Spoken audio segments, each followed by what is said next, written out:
Ladies and gentlemen, welcome back to Wayfarers. You know it as the biggest D&D campaign on Twitch. Last time, our lovely adventurers traveled to the northern frozen scapes of the unemployed, half-assed bandits, where they met one such customer who was struggling to find direction in his life. The team had a nice conversation with him, continues their quest for the essence of a lich. But who are the Wayfarers? That's what I've been wondering, because I forget stuff. That's why I do like Nigel, the amazing wizard, and write stuff down. That's why I do like Mendax, the amazing rogue, and just stab stuff. Because that's why I do like Khaal the Kenku, the Birdbarian, and just miss my attacks because my eyesight isn't too good. We are also joined by the amazing Ep.23, who is our DM today. What's in store for the team? I don't know, honestly. I watched all the VODs, I've been trying to guess at it, but I don't know, so you're going to find out right now on Wayfarers. All right, welcome back, everybody. So good to be back playing D&D with all of you guys. Took a couple weeks break, had some stuff coming up in the schedule. Now we have finally found the time to meet once again. How are you guys doing? Pig, good to see you. Ash, great to see you as well. It's been so long. It's too long. Time. Indeed. So I think Jimothy did a fantastic job recapping the previous episode. I will just fill in a couple of details, not only to jog everyone else's memory, but mine as well, so I know what the heck we're doing. You guys set out from the Lonely Spire. You received sort of quest, if you will, from Master Nivix, Nigel's teacher and father figure, to track down this sort of lich essence soul, if you will, part of it that's escaped from this tomb, this sarcophagus that it's been enclosed in for so long. And it has made its way to the north, to the Dagger Shelf, the frozen reaches of the north across the ocean, where very, very few deem to pass because there's just not much there except for just Arctic tundra and danger. Who is familiar with the danger if not the Wayfarers? So you guys are making your way and have made your way now after encountering one of the scariest bandits I think I've ever crafted in one of my D&D games, to the Murky Blackfoot Company, who is a cartel, a smuggler's guild, if you will. They're a band of mishaps known for transporting goods, legal or otherwise, and will take the jobs that nobody else will. But they're extremely skilled at their craft, led by the Captain Snicklefitz, who Master Nivix is speaks very highly of. So apparently to be very trusted, at least in the eyes of Nigel's master, if you will. So the last we were in our campaign, you guys were just sort of cresting the hill. You guys are, if you recall, also it is getting frosty. It's getting cold. There is snow coming down around you. It's sort of crunching beneath your feet. But you see off in the distance the ship sort of docked in a bay, just kind of on the side. You're not approaching a town, anything like that. But yeah, you see a ship and several figures sort of working about in the distance. So if you guys would like, we can just take it right there. Do you guys have any questions? Want to clarify anything? I know Pig has picked a couple of his spells from last time, so I think we're all good to go there. And I know that Mendax, you requisitioned some items, right? What did you want again? What did you request from like the town? I had requested a new rapier if I could, and some more arrows. Okay. And also I did at one point, I believe, give my cloak to Khaal to keep him warm, so I don't have that on at the moment.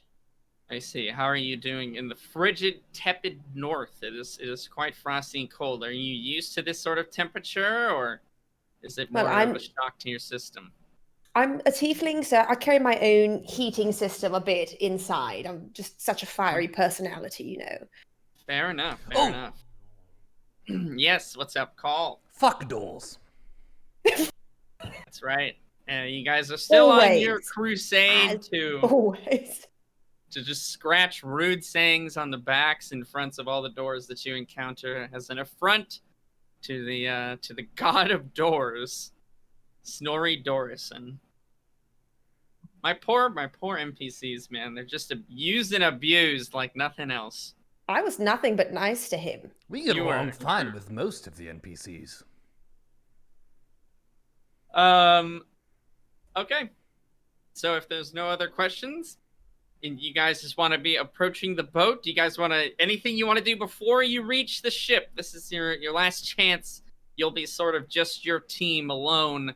If there's anything you want to discuss, who is holding the lantern again, or has it in their sort of, okay, Khaal does, gotcha. So again, that lantern is sort of your beacon, your signal to try to find this essence, because though Master Nivix knows, yep, it's in the north, I believe it should be in Dagger Shelf. It's a fairly large continent, and he's not 100% sure where it is. He has heard strange things happening, even more so than usual from his sort of sources around the Discordant Labyrinth. And for those That's who a don't place. know or forgot, the lamp has a blue, billowing, smoky essence that goes in the direction of the Lich's remain. Yes, you got it. Absolutely. You guys remember more than I do. That is definitely something I remembered happens with that lantern. Well, fantastic. Anything you want to say amongst yourselves before you're in the company of some more unsavory characters, I suppose? This will be your last chance to say. Mendax, have you dealt with pirates and ruffians of this kind before? Actually, have had workings a bit with Captain Snicklefit and the Blackfoot Bandits, or I've at least heard of them. You know, my group of theater brethren and I would travel around, and we sometimes used them to get around. They are very well known, and they are not to be crossed. We never had a problem with them double crossing us, but at the same time, I wouldn't push their buttons too far. What about a triple cross? I like that. Cross and then cross them back again, so that you're back on their side. Yes. Is that what a triple? Just so I know what. Okay, that's the Yes. mechanics of a triple cross. Yes. If you draw too many crosses on top of each other, eventually it just ends up being a scribble. So at Scribble a certain cross. point, there's crossception. Yes. Crossception. We're gonna get into a lot of layers of deception and crosses here, so I need everyone to make sure we're up to par in the vocab. And so we should play it cool and be respectful and everything because they're transporting us. This isn't a fight. Definitely. Unless they keep your start eyes talking peeled. shit. And If they then start talking shit, we're throwing them over the side. Okay. Speaking of talking shit and poorly aimed crossbow bolts, did we just let Timothy leave? If I remember correctly, you guys weren't so cool on me using him as Operation Human Shield. Yes, he went to go start his fashion empire. I'm God damn going to it. be getting some pants and shoes. Like Oh. bespoke custom items upon our return. Didn't Or men- I get to kill him. Yes, that's I hope what was you gonna say. hodl onto those dreams hard, because I'm not sure if they're going to the moon or not. That might be the worst investment you've ever made, Mendax. No, she said that was- she would it kill was- him if he didn't have a fashion Yeah, empire. it was only 10 He did gold. say that.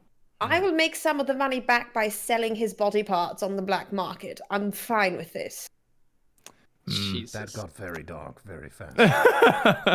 Well, I'm, hoping for the light, but in worst case scenario, when there is nothing but darkness, you use your murder victim's own, body fat to create candles and make that light. Wow. Yeah, you let Timothy That's called go. Positivity. Under threat, essentially. Yes. Yeah, that if I he said didn't- achieve your dreams or else. Well, it said achieve your dreams or try or else. You said he has to at least try. You said if Yes. you go to this town when you come back and he's not even attempted to do what he wants to do, you would find him in. Exactly. If he's Which made his the best morals- effort, but the morals of that are shaky and gray at best. But we'll find a way to work it within your neutral character, I think.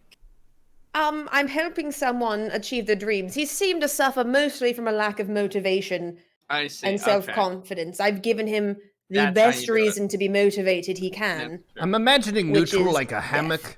and Mendax is resting in the hammock, but it's bending down so far that it's almost touching evil.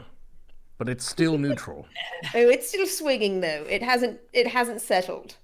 True neutral is damn near impossible to play, I'll be honest. So all of you guys play kind of neutral good-ish, but it does allow the flexibility to do minor evil acts without First of all, I've not killed him yet, and I would like to question how my giving this person free gold and telling them to go live their dreams or else is more potentially evil than Operation Human Meat Shield.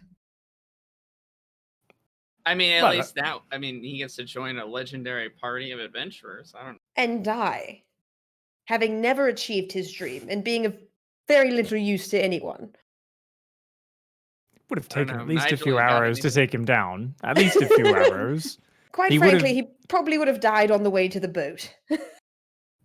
We would have given him a sending off even more grand than Khaals halberd. It would have been epic, okay?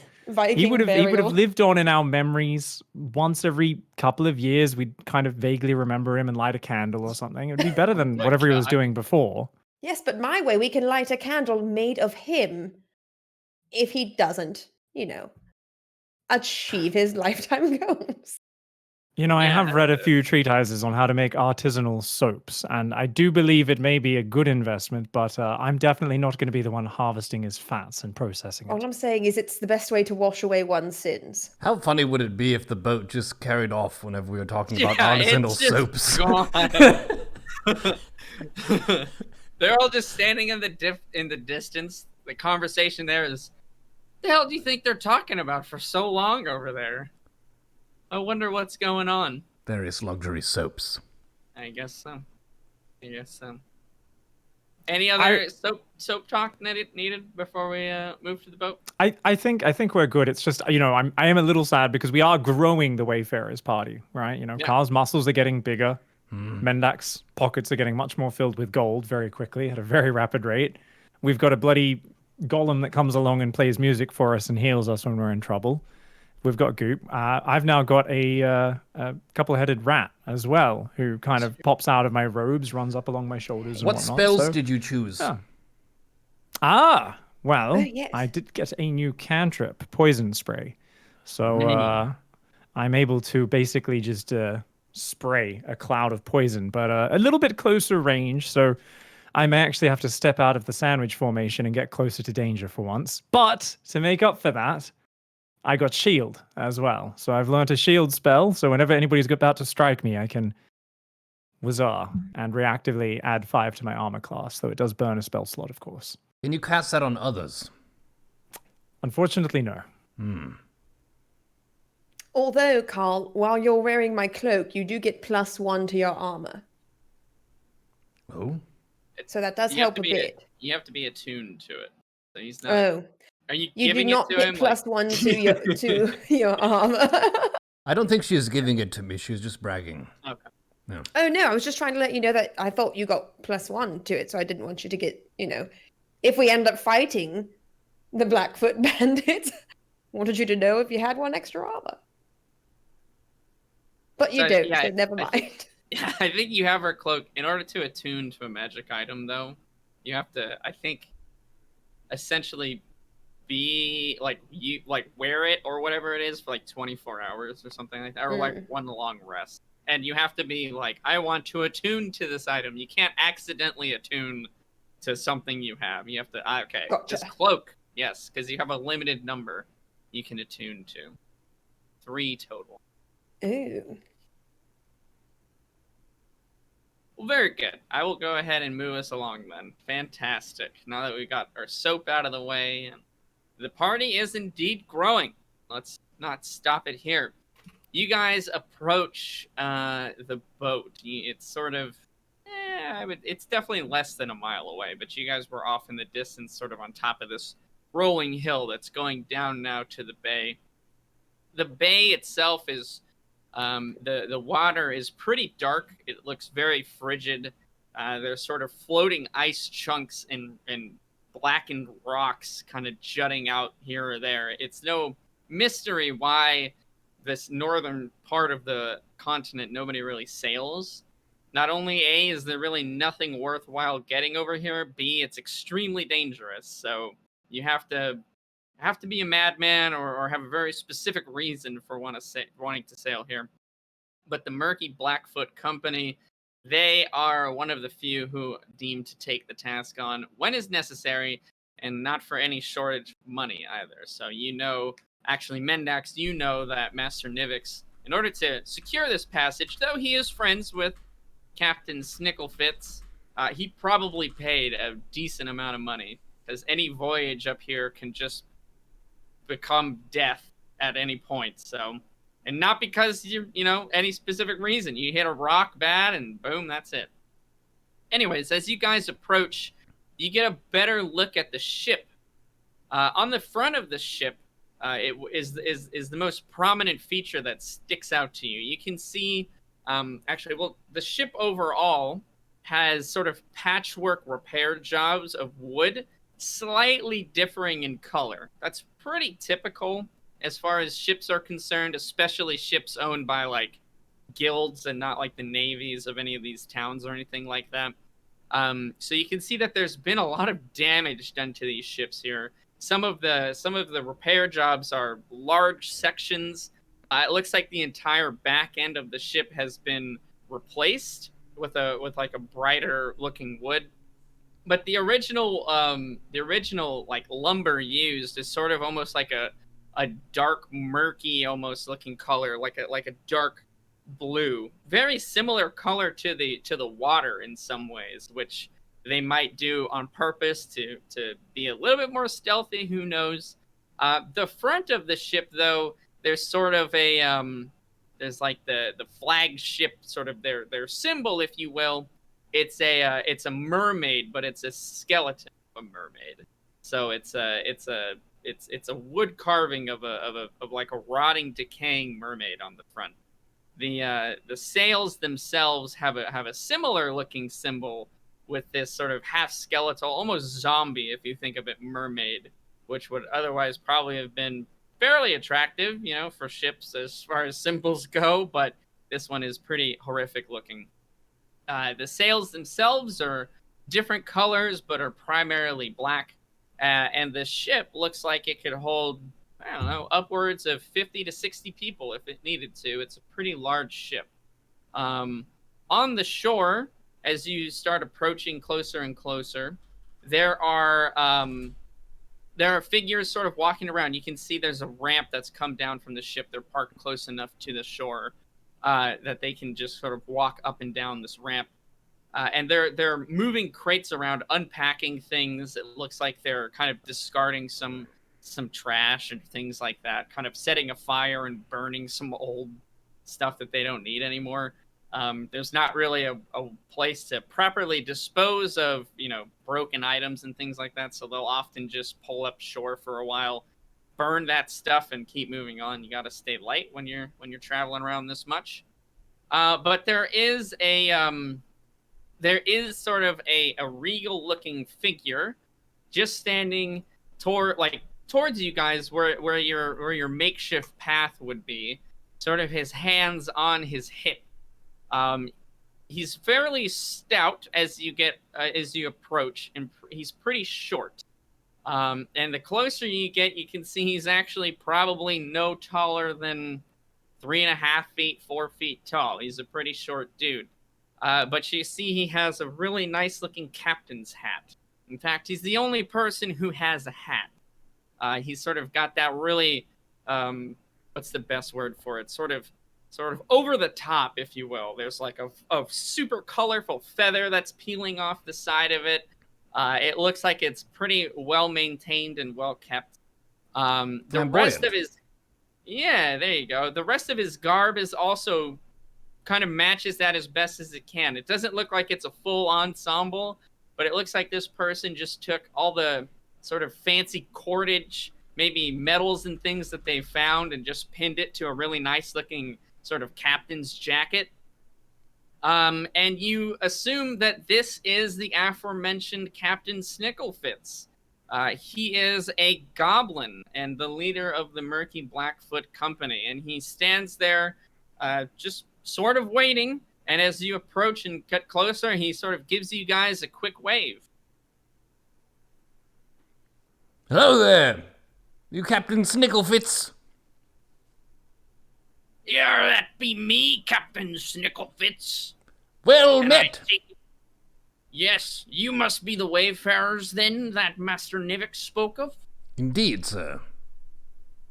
And he has like a, you know, I mean, he's totally leaning into like the pirate, like sort of sea captain look as much as he can. Everyone else that you see behind him, pretty regular looking clothes. Light, well, actually, they're all now in winter clothes, right? But you would assume they would just wear very, very light linens as they're out normally in the sun all day. Nothing extravagant, nothing even close to what this guy has. And he'll look at each of you, and he has an eye patch. He actually pulls his eye patch up and just looks at you guys. Yes, you'll do, I think. Well met, then. And welcome aboard. This is the Rotting Handmaiden. Say, one of you should have a paper, just so I could make sure that it is truly you, that it is Master Nivix who sent you. I don't want to be transporting any freebooters. Of course, Captain. And he'll take that from you. You see his nails are kind of, they're not like claws necessarily, but they look like they're like thick, man. They're like the width of maybe like 2 dimes stacked on each other.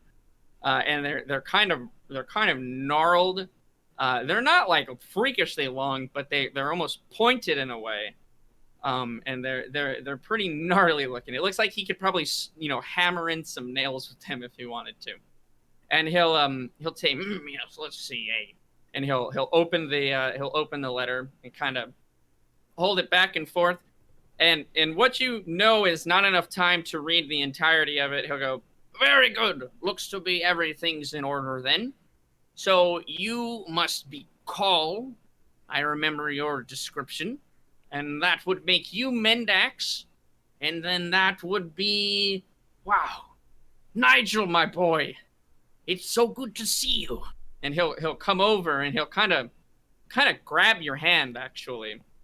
And he'll look up at you, sort of a little fascinated. He says, I don't suppose you remember me, boy. You're just a lad at the time, but you've been on this boat before.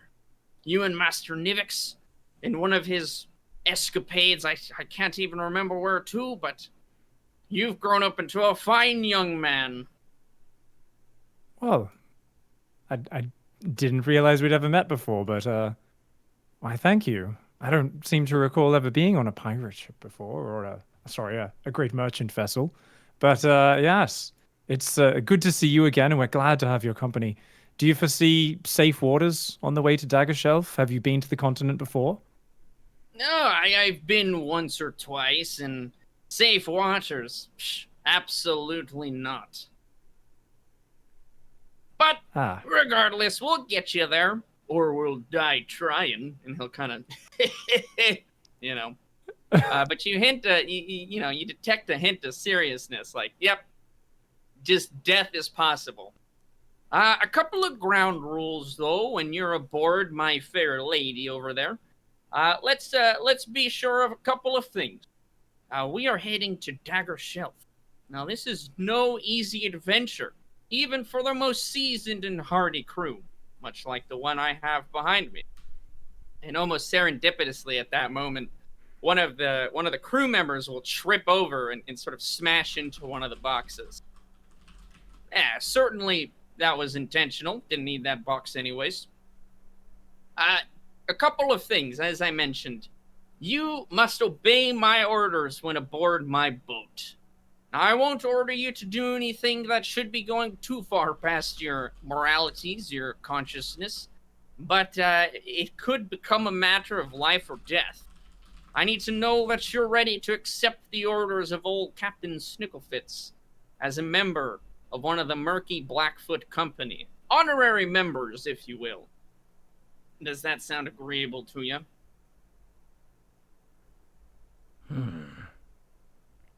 I suppose so. And the rest of you? Of course. We'll follow your orders.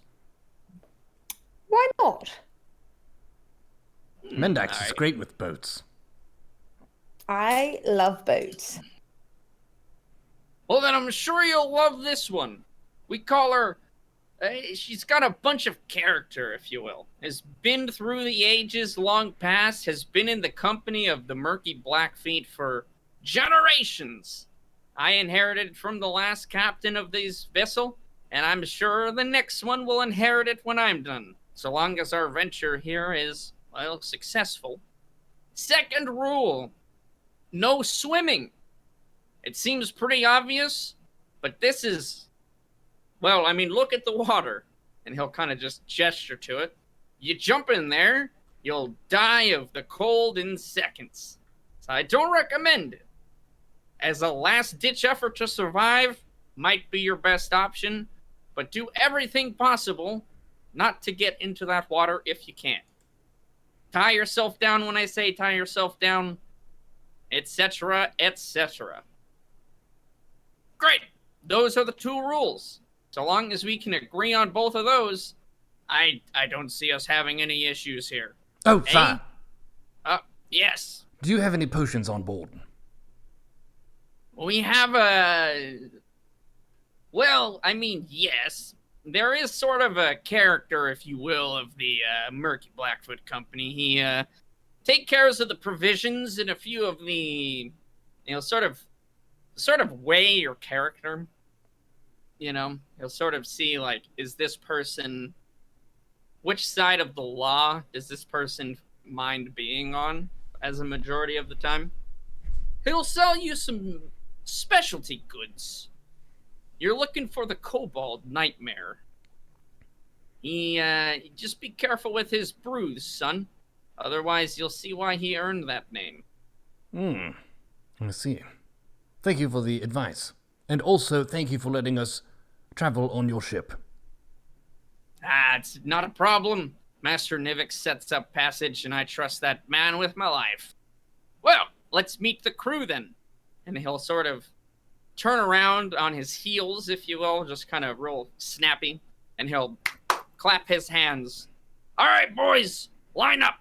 We're meeting the cargo.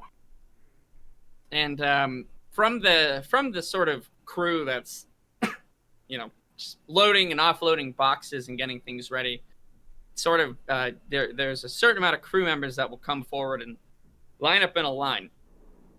And he walks all the way to the right to introduce them. The first one is a dragonborn. So it's a very, very large, scaly human. Or not human, but humanoid, rather. Who's blue. He's a blue dragonborn. And he'll say, this here is me first mate. This is first mate Rathian. I expect you to follow his orders and commands as if it were coming from me myself. I trust this lad with my life. And first mate Rathian will sort of just give a very stern, very serious sort of head nod. He doesn't really mince any words, has nothing really to say there, but you can tell he's more of the straight and narrow kind of guy. Doesn't really mess around. The next person he walks over to is a dwarf. You see that this dwarf, his clothes are completely unmatched. Even amongst, the crew members, they've put on whatever winter clothes they could find. You get the sense that these guys are not poor by any means, but they're not rolling in it either. Even so, you can see that his clothes are sort of just ragtag, just kind of pieced together. He says, and this is our trusty lookout, Blinky. And you see Blinky's got 2 eye patches on over his eyes. He'll make sure there's nothing we're going to run into out there that we don't see coming a mile away. Isn't that right, Blinky? And he'll sort of salute, and he salutes like the wrong kind of section. And he'll say, it's fantastic to meet you. And he's just kind of talking just slightly to the right of where you guys are. That boy, Blinky. Next, he walks over, and it's sort of a much larger figure. You guys have not encountered one of these yet. It's an ogre, actually, a two-headed ogre. And he'll introduce them. He says, "This is Krungle and his brother Bungle." And Krungle, the first one, is wearing glasses. And he sort of looks, his side of his clothes is very kind of sophisticated and nice. It looks really well put together. You can see a little bit of jewelry on his right hand, and he has like an earring as well. He looks very sort of gentlemanly, if you will. And he'll kind of nod his head at you and say, "How do you do? It's a pleasure to meet you all. Welcome aboard." And he'll sort of just, do a little bit of a bow.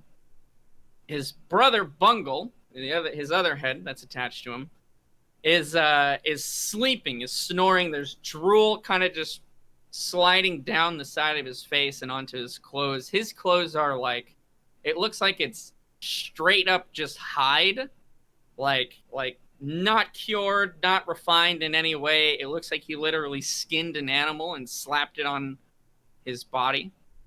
And he doesn't wake up to say anything to you guys. You see a sword, a very large one, almost like it would be like a club if there wasn't an edge on it.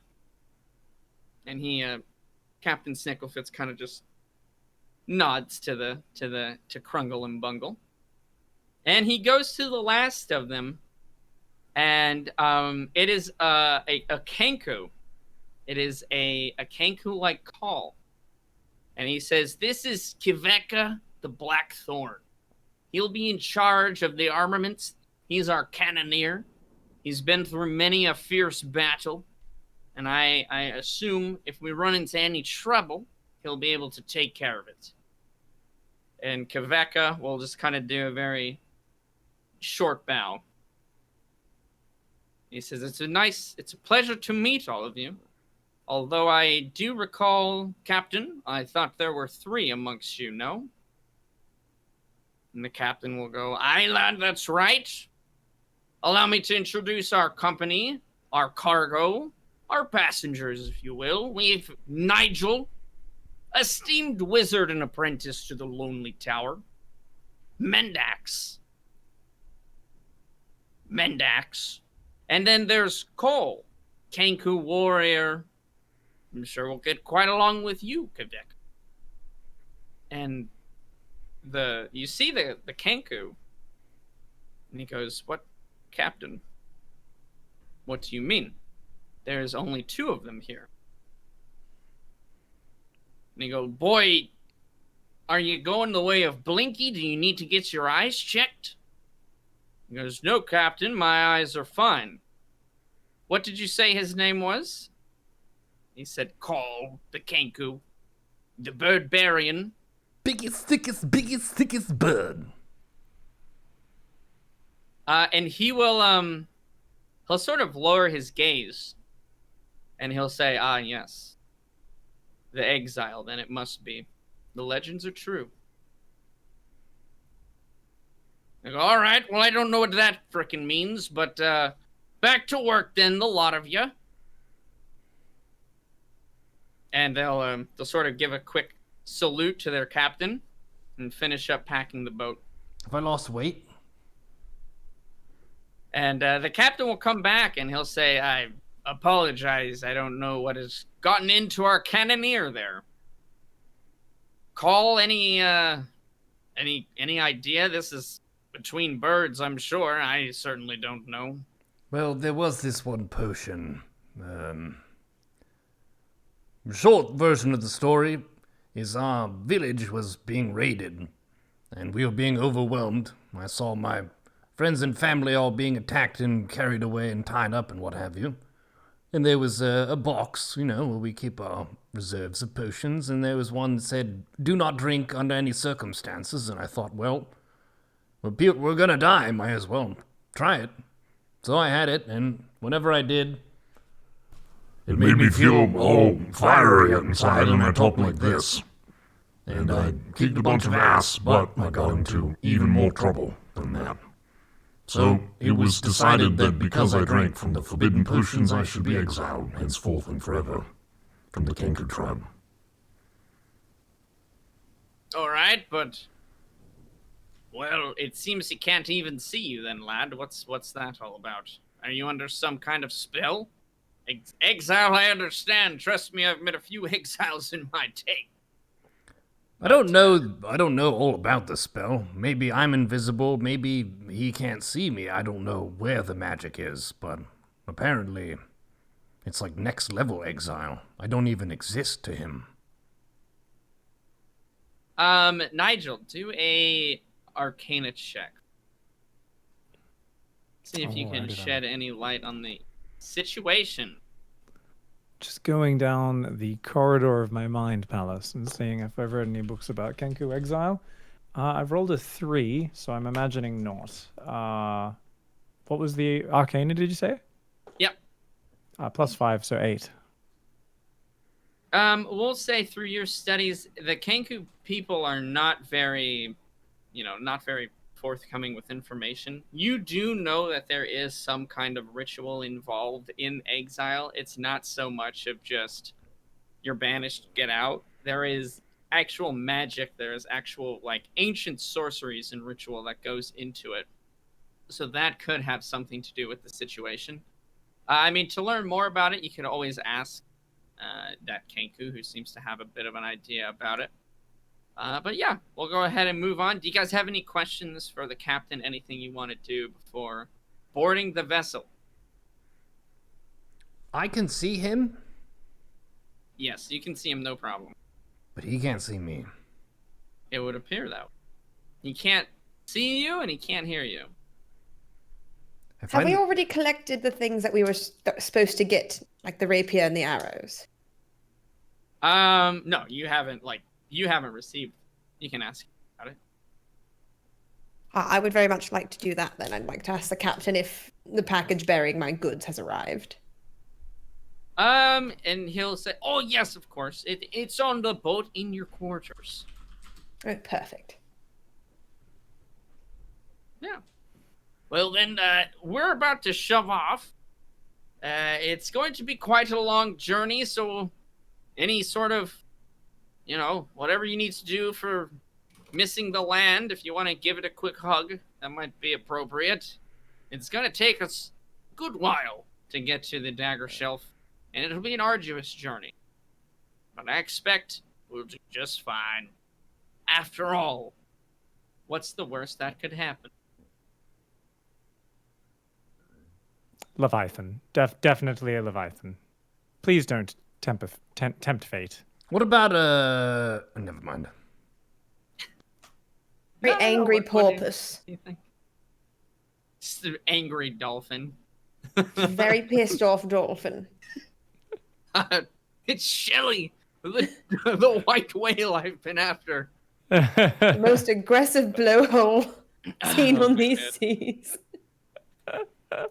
Well, he will welcome you aboard the ship and show you to your quarters on the boat. You have your own sort of special room that you guys have been assigned, sort of a privilege. Everyone else has to sleep mainly in the sort of common quarters, if you will. But yeah, he'll lead you up the ramp.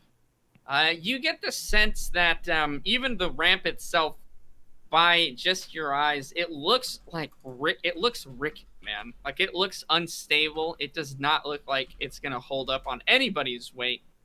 But everyone who's gone up and down, certainly members of the crew carrying boxes that are much heavier than you guys, and without it so much as flexing even really a bit. So though it looks unstable, it seems to hold very well.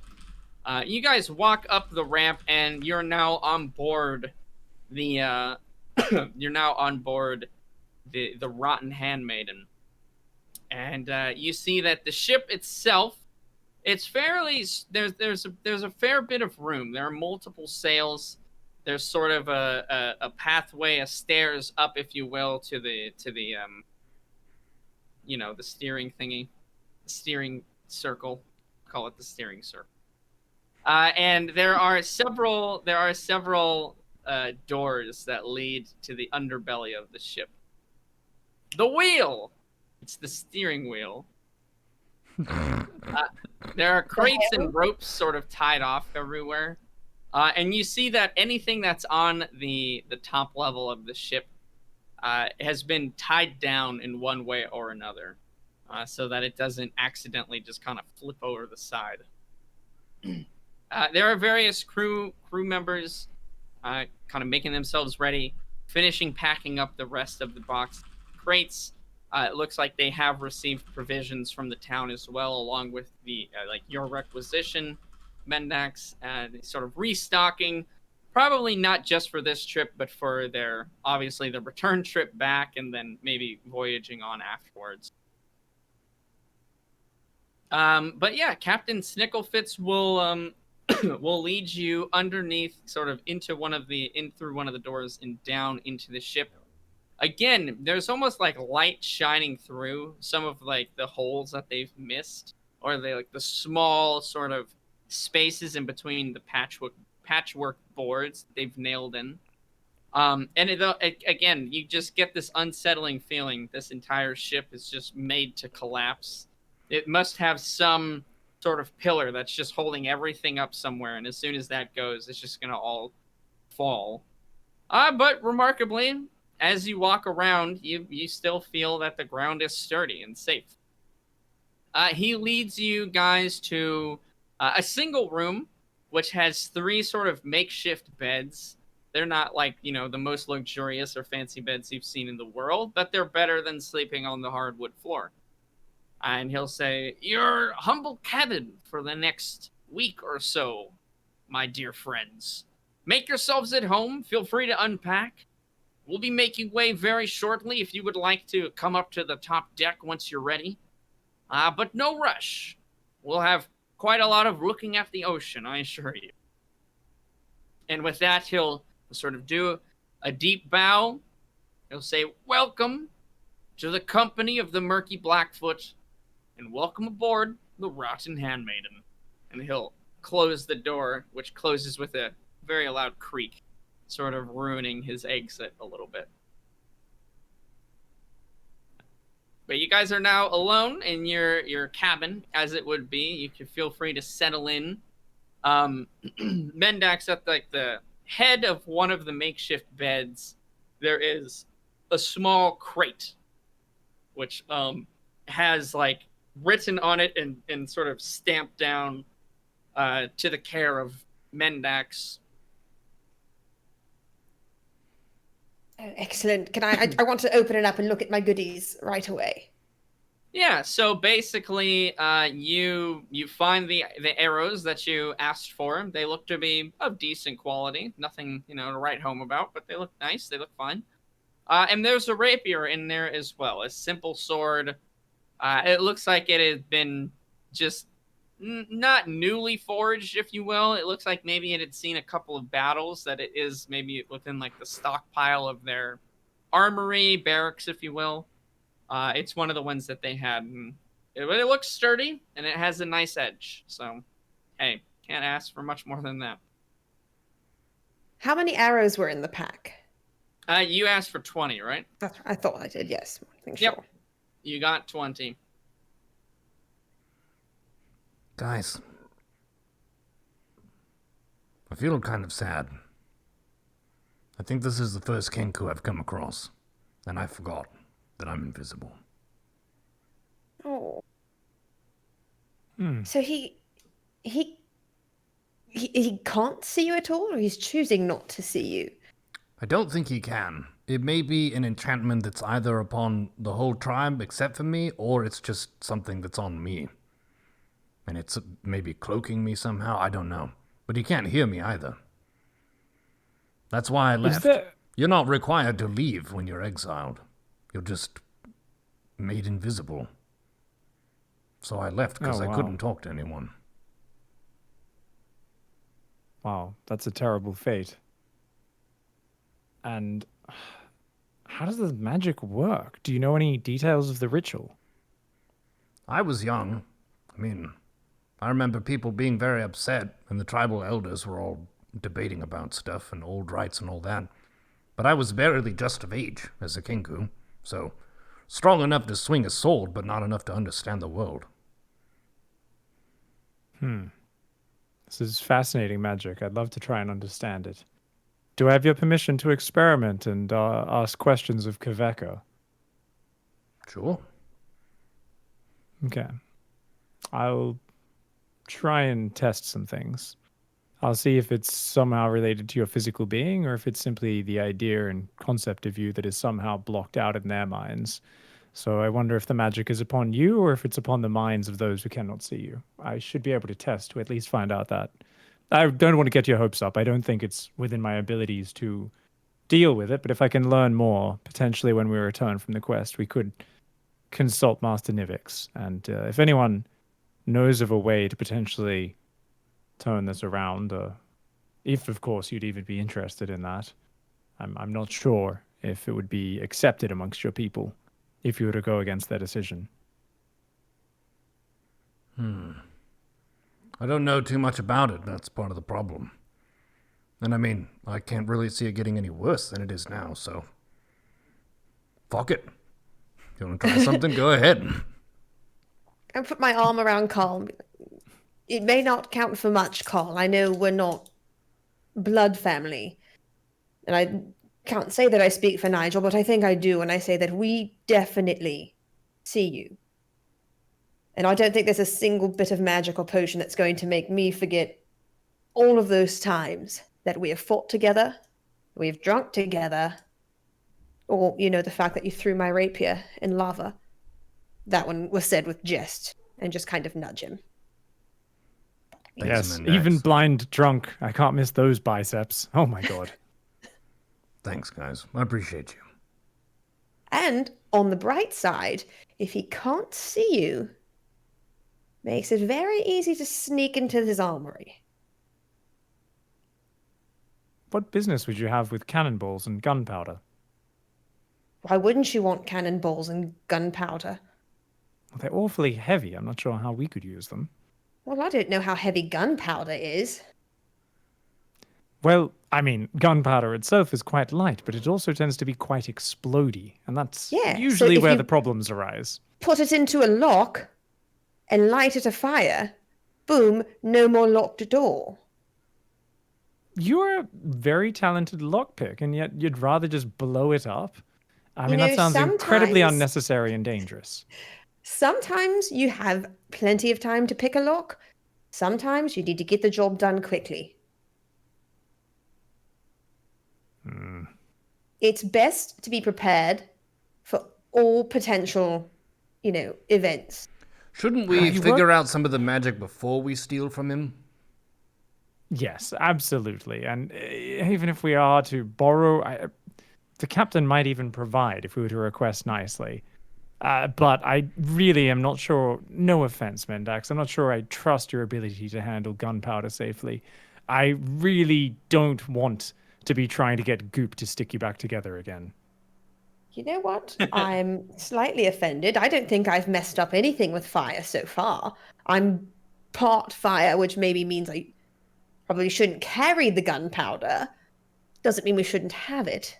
And I said nothing about stealing. I'm simply talking about nautical scavenging. Well, nautical scavenging is definitely a step up from your past nautical activities, Mendax. So for now, I guess we're talking about. Let's just say, let's hope this boat stays afloat. At a certain point, karma will come back to bite us in the arse. Honestly, though, I will investigate this enchantment and see if I can actually find a way of solving it, or at least understanding it a little bit. It's truly fascinating. Other than that, did the captain say, did we think this was about a 2-week journey? Did we have an estimate? I can't remember. He said about a week. I thought he said a couple weeks. I thought he said that's going to be your cabin for the next week or so. How long is an or so? That's a good question. Up to 3 weeks more. Oh, he's like a contractor then. Yeah. I'll get it done in a week. Unless it takes 4 weeks. Did either of you notice that none of the crew members were listed as cook? I was actually wondering, after looking at our rather interesting crew, I'm personally hoping we have dried goods, jerky and the like, because I'm not As sure I you- trust the cooking. Oh, we need As to you get say hardtack. cook, a shudder kind of runs down your spine. Say it It again. almost invokes Cool. some kind of, yeah, you get this weird, almost creepy feeling. Never And trust you'll a hear cook. a quick little knock at your door. Hello? Who is it? And the door will open slightly. It's the ogre, Krungle and Bungle, and it'll be Krungle. He said, "Yes, couldn't help but overhear you were talking about the cook. Let's just keep it down. We don't really talk about him all that much, okay?" Were you Pleasant outside the door voyage. listening? No, I was just walking by. So sorry to interrupt. You guys get back to whatever you were doing. You can roll a insight if you think he's lying. Oh, definitely. I rolled a 7 plus 2 is 9. 4 plus 1 is 5. As far as you can tell, he is saying the truth.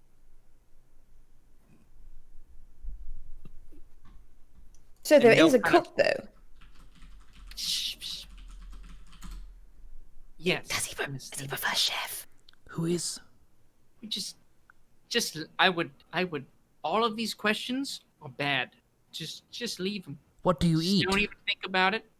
There's food, don't worry. There's food. It'll arrive and you'll eat it, and just don't ask any other questions. Is it How human about we meat? play that game? No, we don't eat humans. Weird girl. But you say food, don't ask questions. Yes, like about the individual who has prepared it. We don't Sorry, talk about the food individual preparer.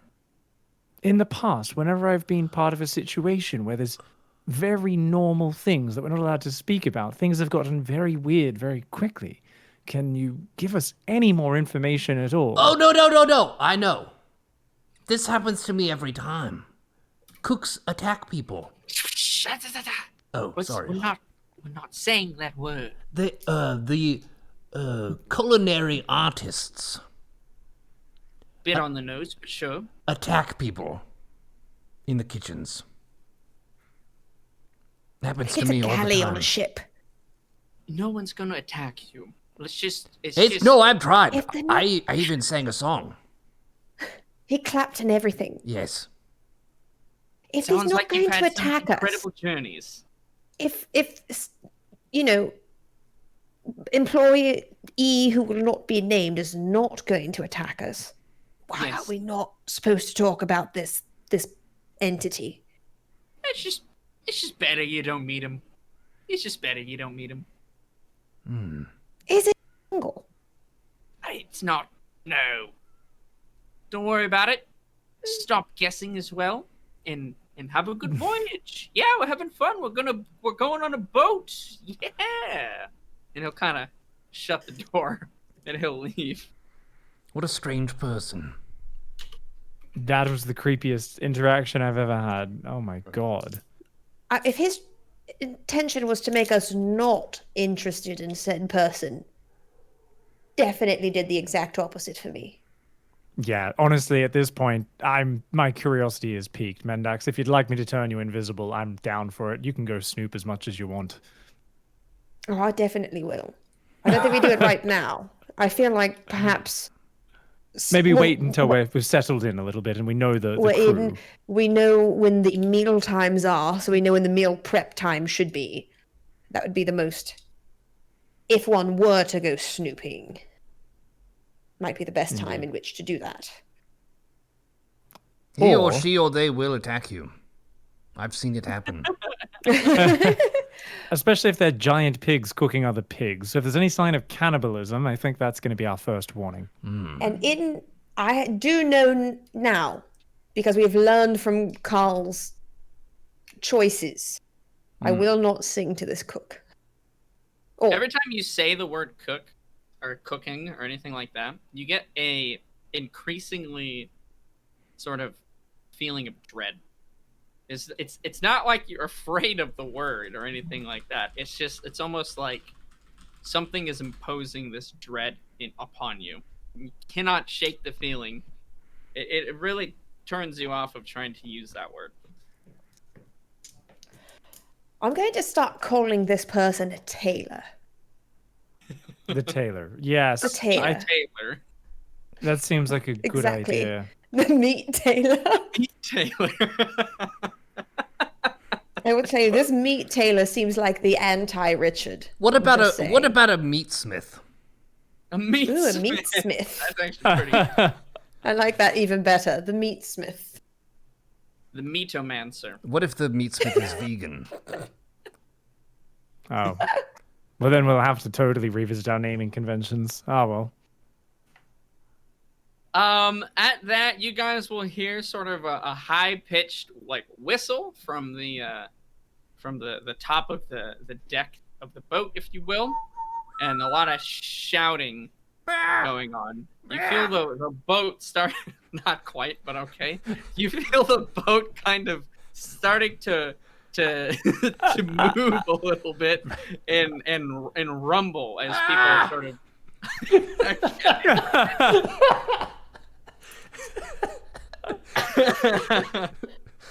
Background sound effects provided by Khaal the Kenku. Thank you very much.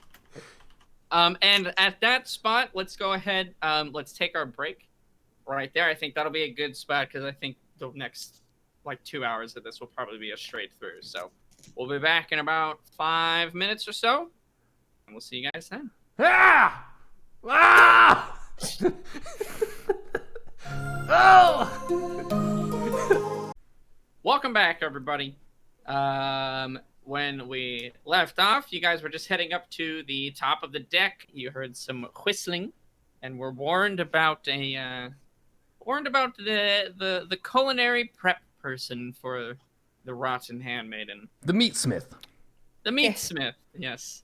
Which does make sense, actually, because honestly, food preparation on a crowded maritime vessel, it could be dangerous, you know, centers of disease and the like, and, you know, hanging around on a boat. Basically, we're on a vacation. We might put on a few pounds, go gambling. Then there might be a comic on the boat at some point. It's going to be a very odd There could sort be of journey, I'm sure. a rogue wave, and we have to climb our way out through the bottom of the boat. Oh, man. Well, gotta change what happens in this campaign, I guess. This is basically going to be a cruise ship, right? Please. Oh, yeah! Oh yeah! How many cruise ships have you been on? I've been on Um, one.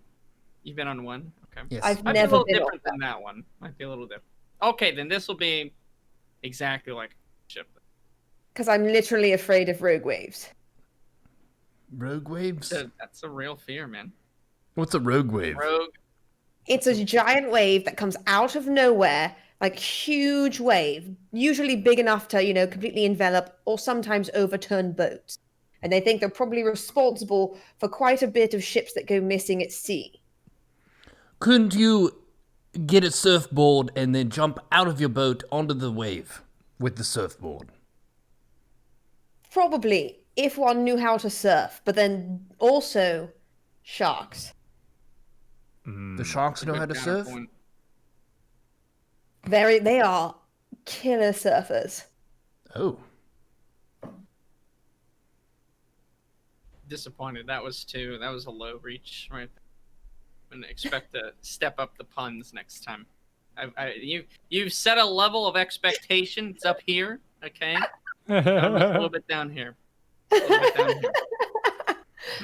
All right, you guys head up to the deck of the boat, and sure enough, everyone is sort of kind of running around, unfurling the sails, if you will, pulling up the ramp so that it, it kind of nailing it back down to the side so that it doesn't flap about in the wind. Captain Snicklefitz is at the helm, barking orders at various people, and he'll see you guys. Ah, yes, good, you made it up. If you'd like to, join me at the helm as we carry on our voyage then. And he'll sort of motion you up to to where the circle steerer is. Captain, I had a question. Yes, boy. And between that, he'll sort of bark another order to another one of his crew. Do you know about a meatsmith? Wait, no, hold on.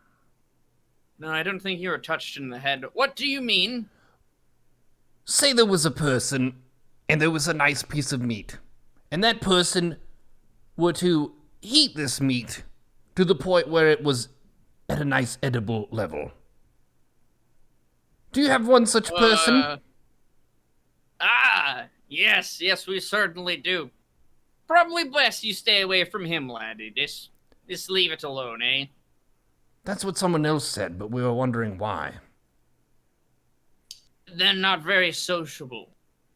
Not people, if you catch my meaning. So how do they work on a ship?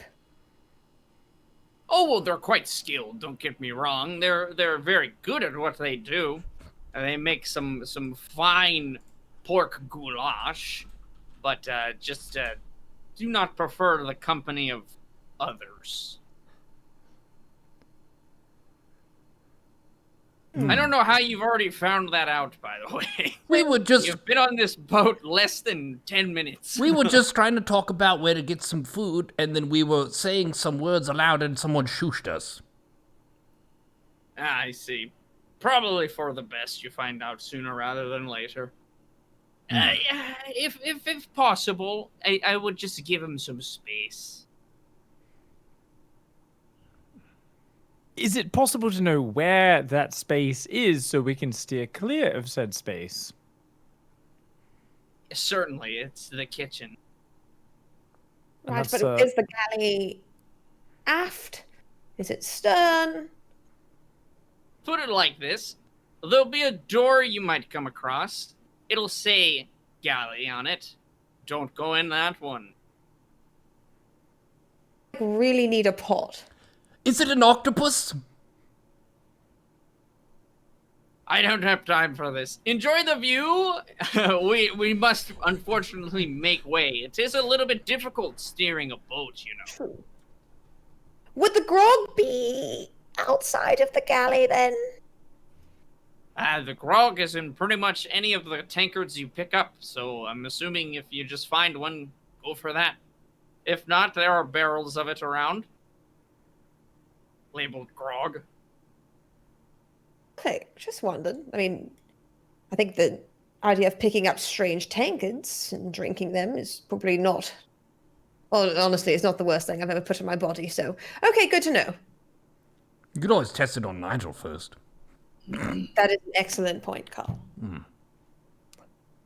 Of course, I'm pretty sure what barely gets you buzzed would knock me unconscious, but yes. I mean, if you're testing to see if it's ineffective. You never know. You've put on some muscle, some lats. You know, that definitely helps. It has. I am more strong and conditioned than I've ever been, and yet my liver pales in comparison to the incredible feats that I've seen you accomplish through the taverns on our quest. Well, just practice, you know. One day you'll get there. I really hope I won't.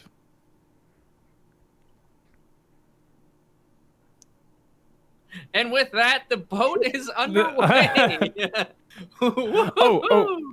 Actually, after that exchange, I will just sit down, kind of out of the way, up against the edge, and I'm gonna send Ratty up to the bird's nest. What is that? What it's called? Crow's nest. Yeah, sure. Crow's nest. Kenku's I'm gonna nest? send Ratty up there, and I'm gonna kind of go into my trance and kind of see everything from the beautiful view from out top. Yeah, you do so. Up there is there's only one other person, which is Blinky, who is calling out sort of different directions for the crew to follow and for the captain to steer by. And you sort of go into your familiar view, if you will, and yeah, you see a very beautiful landscape. It's a very frosty-looking ocean. It is a bit of a not a depressing scene necessarily, but it's quite dark despite it being midday. It's very overcast. There are clouds in the sky, but you see out in the ocean sort of the waves crashing against the various rocks and the ice floating around. You haven't not been up to the north very much, so you're not as accustomed to the scenery of snow and ice and things like that. The ship itself even has started to pick up a layer of snow since it's settled in one place for long enough. And sort of the swirling winds and winter noises can be heard. Would you consider this place to be grim and frostbitten? Grim and frostbitten could be a good description. Okay, just trying to get my bearings. Yeah. Frigid north. Yes, but you guys set sail. You are off on your voyage now to Dagger Shelf. The crew starts to settle down. They were in sort of a chaotic, or what you perceived as a chaotic kind of hustle, right? To get everything prepared, make sure everything is going well. A boat this size does require many hands in order for it to function properly, as far as making sure that the sails are all correct and the proper ones are undone or done back up. As far as the steering goes, that's all on Captain Snicklefitz, who pretty much eternally stays at the helm. But as sort of the crew members who have finished loading and tying everything down finish up, you can see that there's some idle chit chat and sort of not relaxation necessarily. There's always something to do on the boat, and Captain Snicklefitz will sort of bark an order at anybody who's just lazing about, except for you three, to get to work cleaning something. If there is time to just sit around and talk, there's time to clean something. But you three are free to do pretty much as you like, unless the captain gives you a specific order. He's made it clear that you're passengers on the vessel, so nobody should really get in your way, if you catch what I mean. Is there anything you guys would like to do? You're hoping for a very, smooth voyage. I mean, personally, I'd like to find a tankard and try a bit of grog. Certainly, we can set it work for that. Nigel, Khaal, anything in particular you guys would like to do? You can talk to the crew members. You can explore the boat. That's fine as well. Whatever you guys would like. Do you want to go I'd like to talk to the Kenku person? I'd love to. Yes. I'll we can conduct some experiments together, and if you have any questions for them, I can always translate and see if they're willing to converse with you, even if it is through me. Absolutely. Okay. And so we'll just start with Mendax. Mendax, where would you like to look for some grog? I'll just go, below decks for a moment, see if I can't find any of those tankards and barrels. Yeah, absolutely. It has, you guys have not been out at sea for very long, mind you. But already there are some tankards that are kind of just sitting about. It looks like it's a pretty open drink policy of take a drink, and then if you have to leave, you can just put it down. Someone else will probably just pick it up and finish it off for you if you don't want to do anything with it. Or you can find some fresh grog in one of the barrels. I want to take the tankard, like one of the tankards, pour out whatever's left, kind of wipe the rim with my clothing, and then get some fresh grog. Sure, where are you going to pour it out? I'm going to look about to see if I'm being watched, and then I'm going to pour it behind the barrels. Give me a... No, you're not being watched. Everyone who's around you is busy doing something. You think you can give me a sleight of hand if you want. How about that? Okay. Make sure you don't just chuck the glass at the wall or something. 70, yeah. Fall into the open barrel. 17 plus 3, so it is a 20. Okay, yeah, absolutely. You very casually and quietly are able to dispense of the remaining liquid that's in one of the tankards. and wipe the rim of it with your shirt or your jacket, as it would be. Yeah. So you want to get some of the grog, then, eh? I do want to get some of the grog. Okay. So the barrel that you poured it behind is open. It is, again, kind of nailed down to the ship, if you will, as if it's like a permanent fixture. You get the sense that a lot of the furniture, anything that doesn't have to be mobile or moved, is nailed down or tied down in some way. It's kind of just something you'll find when you're on a ship like this.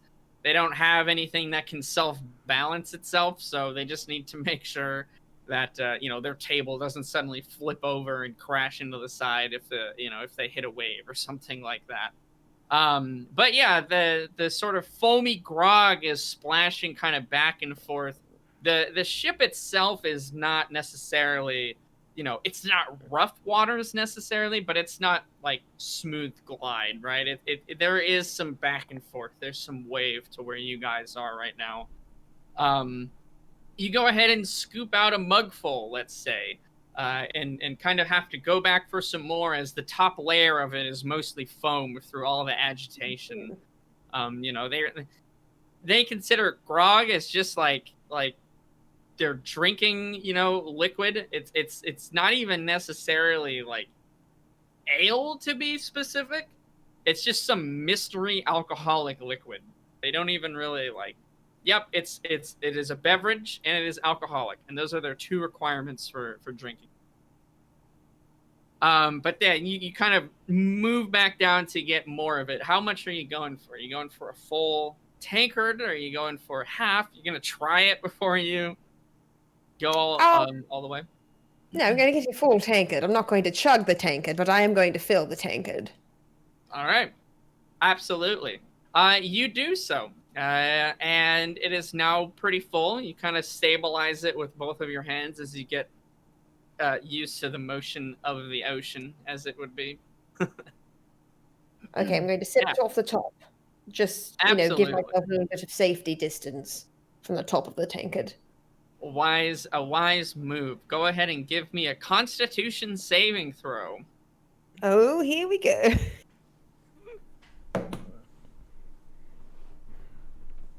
Uh-oh. A nat 1. Uh-oh. Awesome. Well, you can't crit fail this, so there's no crit failing in skill checks for D&D.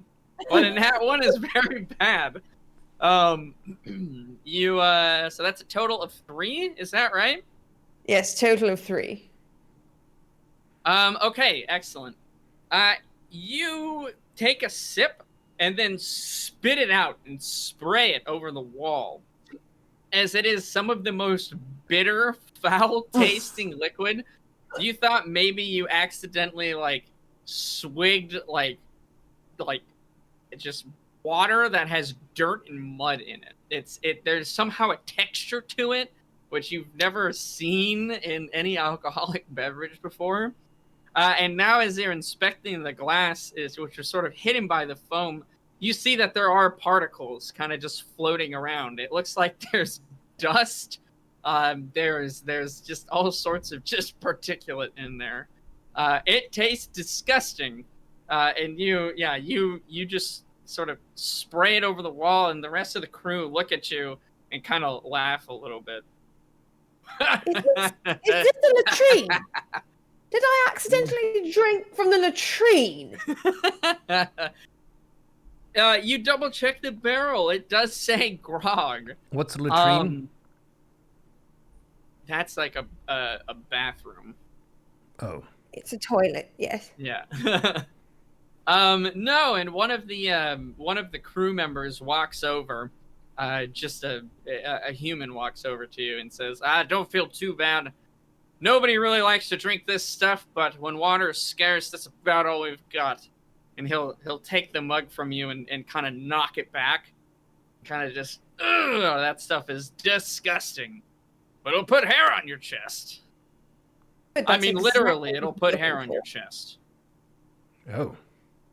What if we have feathers? Well, you're not there. Oh, yeah. I don't have to think up of a clever response. Oh. What about my Kenku friend?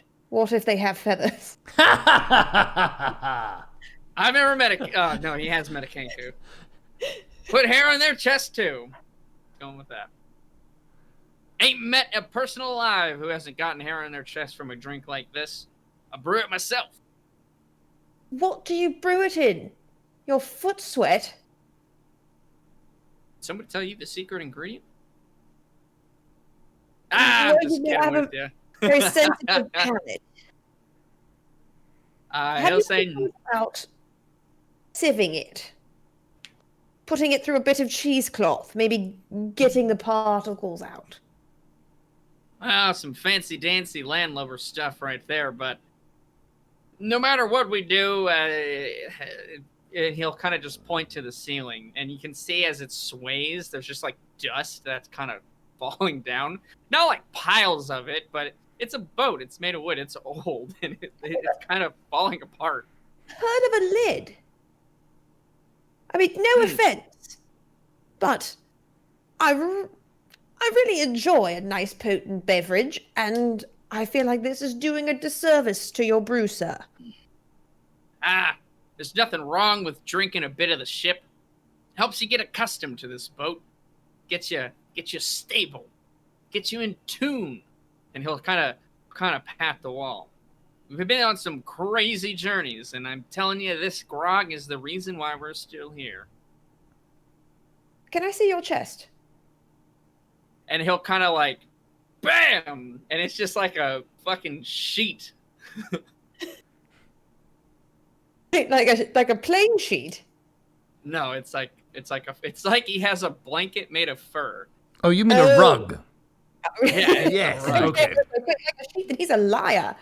Like No, if you're dancing at a festival and this guy's next to you in Oh, the mosh pit, God. it'll feel like you've brushed up against like a wet dog. Exactly. So if like you were a Ugh. furry, you'd be super into this guy. Maybe. They don't call me Harry Pete for nothing. Did they call you Harry Pete before you started drinking this grog? Nah, they called me Bald Pete. And he kind of lets his cap, and he's got like this crazy mangled dreadlock of hair. Does Raytheon drink this? Well, I'm pretty sure everyone drinks it. But I don't know if Dragonborn can grow hair, actually. Now that you mention it. How? Okay, I would actually very much like to get this recipe from you. If you don't mind sharing it, I promise I will never try to compete with you on this ship. Well, many a person has been after Pete's old secret recipe for his grog. I'm afraid I can't do that. Proprietary to the Murky Blackfoot Company. And he'll kind of scoop another tankard of it, and he'll give it back to you. You'll get used to it, I'm sure. Actually, hairy chests on tieflings, not so much a good look. You could just... I'm going to gently nudge it back towards him and then tip up the bottom so that he can keep drinking it so that there's less of it there for me to look at.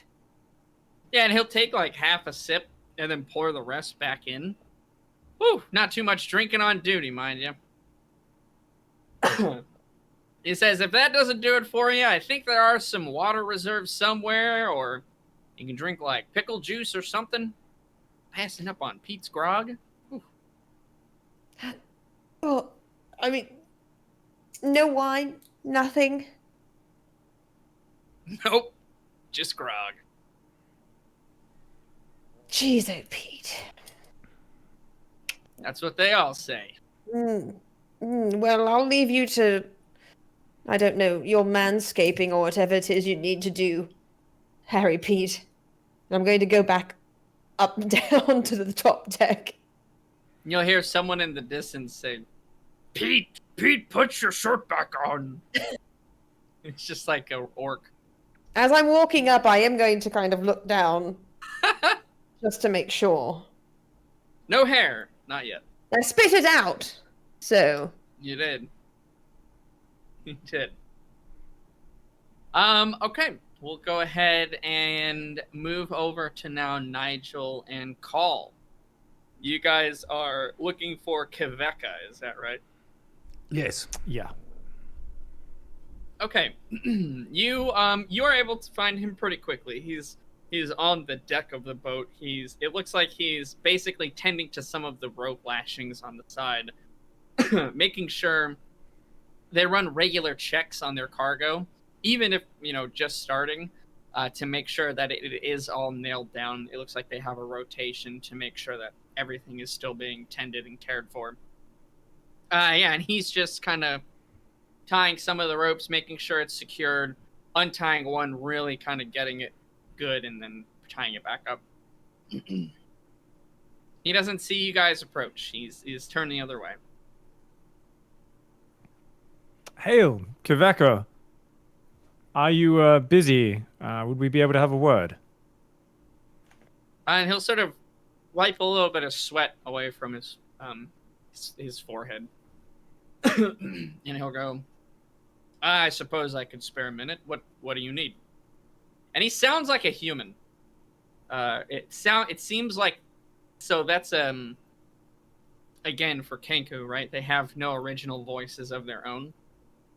They can pick whatever sort of noise or voice that they've heard, and many of them will adapt to, like, that's who they are now. If they find one that they like. Kenku children will cycle through voices until they land on one that they find to be the best. That is knowledge that you have, Nigel, and certainly Khaal you as well. Yes, I just wanted to see if you had a moment about this exile business. My compatriot Khaal is with me right now. I don't mean to ambush you, but I was wondering if you would be willing to converse with us just briefly so we can understand how this exile has worked. He'll kind of slowly nod his head. He'll say, I was hoping that the captain was wrong when he said that Khaal was going to be joining our boat. Not that I have anything against him, but it is always well, to be frank, I've never encountered an exile before. You say he's here with you now? Yes, he's standing here right next to me. Khaal, is there anything you'd like to say to Kveka? I can always relate if you wouldn't mind us speaking to each other this way, Kveka. Is that okay? He'll sort of... You can tell he's kind of uncomfortable. This is not really what he wants to do, but he understands, like, why.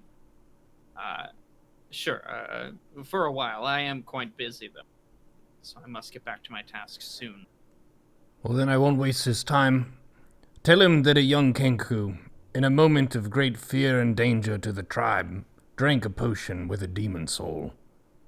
And he was cast out, but he has no ill feelings toward the Kenku people, and he hopes that this sailor here is doing well. I'll just relate that exactly. He'll nod, and so he'll just say, "Yes, I'm doing fine. At the time of that occasion, I was in fact gone. I've been aboard in the company of the Murky Blackfeet for almost all of my life. I have not seen or interacted with many Kenku, and to be frank, I wasn't even sure if the exile was true. I wasn't confident that it would take. I thought it all just superstition, but it appears to be real." Indeed, and it's incredibly fascinating and no doubt ancient and sacred and powerful magic to your people. But as one with an academic interest in magical rituals and powers, I'd love to investigate it more. If you don't mind, I am personally quite skilled in the arts of illusion. I'm going to show you what Khaal looks like, just so that this hopefully isn't as awkward, if you don't mind. He shrugs his shoulders. I have no problem with it. All right. I'm going to conjure up an illusion of Khaal exactly as him, just kind of like basically on top of or just in front of him. Okay. Yeah, and you do a pretty good job. I mean, an illusion that detailed does kind of, it is a strain, but you have obviously adventured with Khaal for a very long time now, so you are intimately aware of what Khaal looks like. And you do a very good job replicating him. You get his face, which is sort of where you're focusing a lot on, and some of his sort of armaments as well. And Kaveko will nod and he'll say, "It's a fine Kenku. I'm sure he is quite the worthy and faithful companion." Hmm. Part of me wondered if you'd actually be able to see this. So it seems that the magic itself does not stop you from necessarily conceiving of his image, but I believe it is most likely more of an enchantment upon Khaal himself, rather than upon the minds of the rest of the tribe. I'm not sure you know anything, but do any of the stories of the Kenku talk more about this? I mean, unfortunately, that was not the path in life I followed.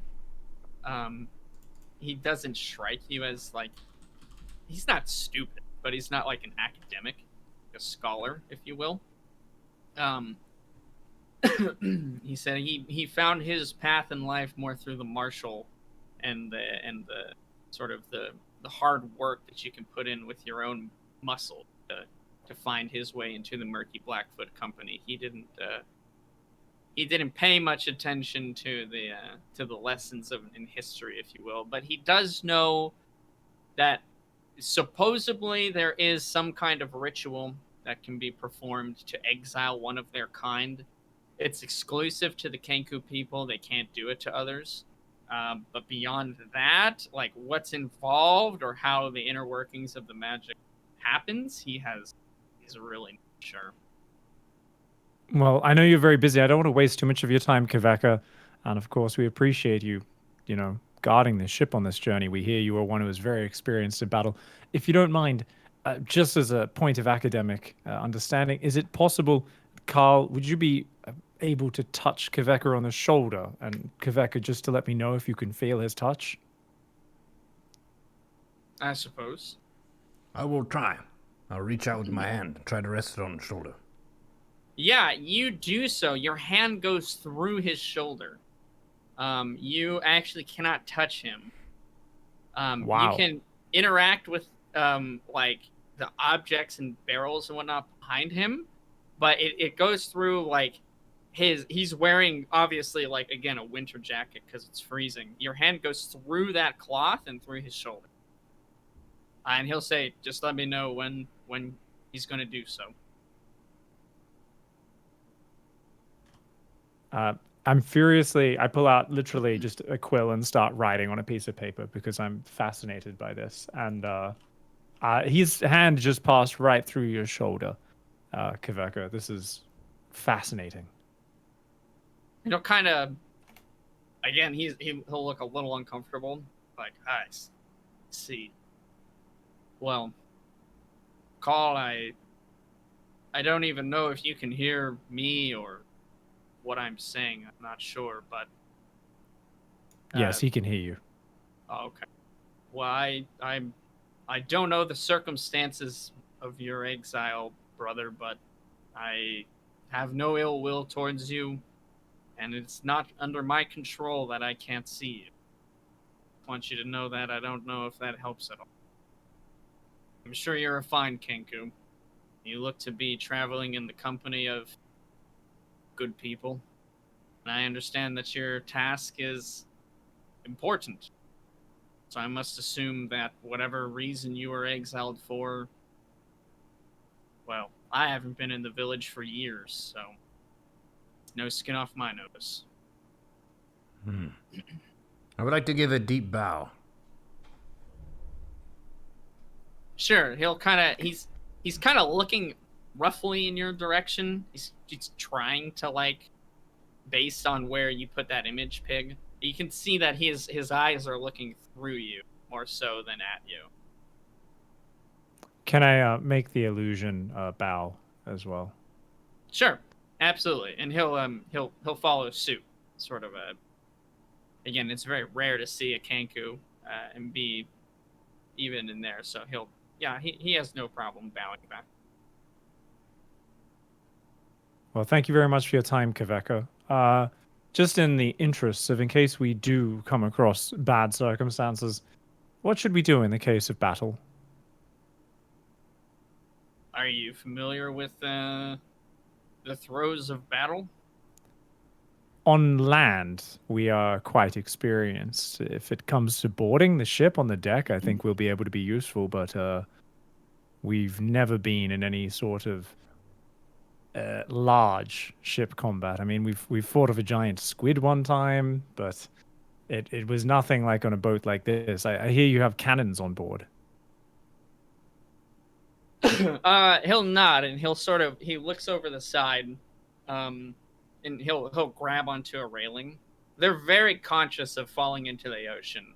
If it happens, you're just gonna die. That's pretty much how they consider it. So he kind of grabs onto the railing and really is holding on tight. But he looks over, and they'll say, "Yes, those panels down there, they open up and reveal our artillery if necessary. Luckily, it's not very often we have to get into these sort of fights, but in the event that they do happen, there's a few things that could go down. One, it just becomes a ship battle, in which case, duck. I'd recommend not getting hit by cannonballs if you can. It will mean certain death. Two, we could get boarded, or we could board their ship if necessary. In either event, I recommend tying yourself down to the boat first, so in case you do fall off, while your chance of survival is extremely slim, you can at least pull yourself up. If you're not tied off to a boat or a dry piece of land, and you fall into the ocean and we leave you behind, well, we might come back for you, but we'll probably just assume that you're dead, to be very honest with you. So don't do that. And he'll, out of one of the barrels, he'll kind of pry it up. It was nailed down. And he'll hand you 3 sort of big spools of rope. And he goes, keep this on you. Captain ever says to tie down, just find the nearest piece of sturdy lumber and tie yourself to it. Nigel, you want to hand the rope to me and see if it turns invisible to him? Ah, fantastic. Yep, I pass a rope to you. Can you see it as the rope is handed over? He'll sort of be taken aback a little bit. His feathers will rise slightly in surprise. He goes, no, it disappeared. Huh. I thought as much. I mean, anything he's touching on his person becomes part of the situation. Could you try handing this rope and just handing it out and Khaal take it? Sure. One last test. He'll do that. Khaal, if you try to reach for it, your hand passes through the rope as well. So it looks like anything they're touching or anything they're holding or wearing is an extension of their person or considered to be as much, and you can't interact with it. Ah, yes. As I thought, he's not able to take it. So I'll take the rope back. Thank you very much for your time, Kaveka. I appreciate your openness. I know this is kind of odd to let an outsider in on these issues. Thank you. Of course. If you need anything, let me know. I'm more than willing to assist however I can. And he'll sort of nod again and nod again in your kind of general direction, Khaal, and then go back to tying everything down. He has like almost like a checklist of all the stuff that he's going through. Khaal, do you know what this means? This is honestly fascinating.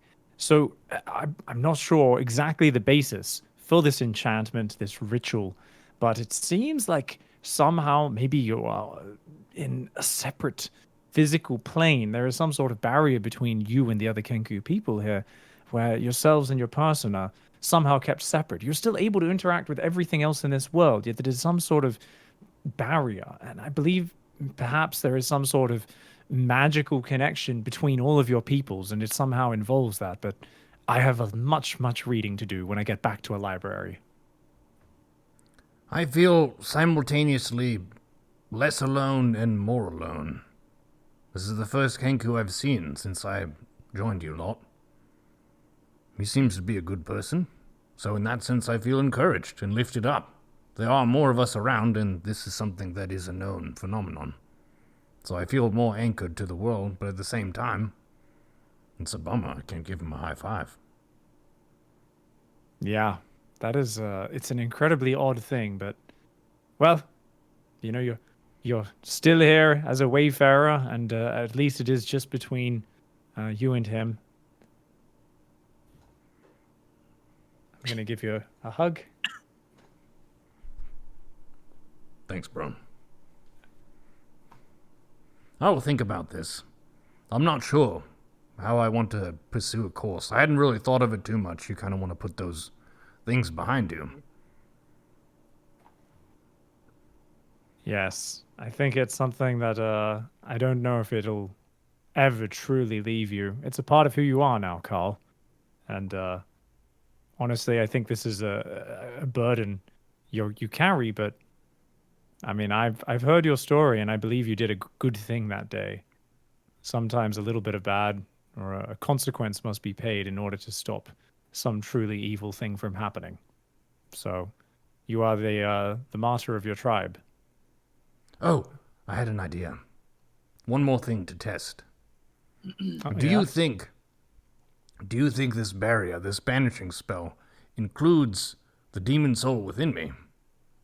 Can they not perceive that as well? What if I were to call out with it? Could he hear me? Since I guess that is a part of who you are now, this demon soul. I mean, perhaps that itself is part of the enchantment. If he is not able to hear it or interact with it as well, maybe it is simply just a part of you in the enchantment. But perhaps removing that demon soul, if it's ever possible, which I don't really, I've never heard of such a thing, maybe technically could be a path back to reuniting with your clan. Khaal, you know that's 100% what you need to do. That is the terms of your exile. Whether or not you've shared that with the other group members or not, that is your exile is broken if you can ever exercise or get rid of this thing inside you. But I don't know if you've shared that with other people. I just wanted to remind you that you know that for sure. Mm-hmm. Oh, in this instance, I was thinking about just yelling at him with it to see if he could hear it. But yes, it was a forbidden potion. I did drink it. I know, I was there. And it's a very naughty thing to do. The box did specifically say in cleanly legible letters, do not drink under any circumstances. And I drank it. So in that sense, I am guilty. But in the other, it did empower me to kick some ass whenever they were raiding and pillaging. So to me, it seemed like the lesser of a couple evils. Certainly better than running away. I'm not sure if me and Mendax would be here today if it wasn't for your ability to literally digest golems with that demonic mouth of yours. So as strange and outlandish as it is, I think it's done us a lot of good in our perils as well. Go have a look at, what is his name, Blackthorn? Yeah. I'm gonna call, see if he turns his head, beak.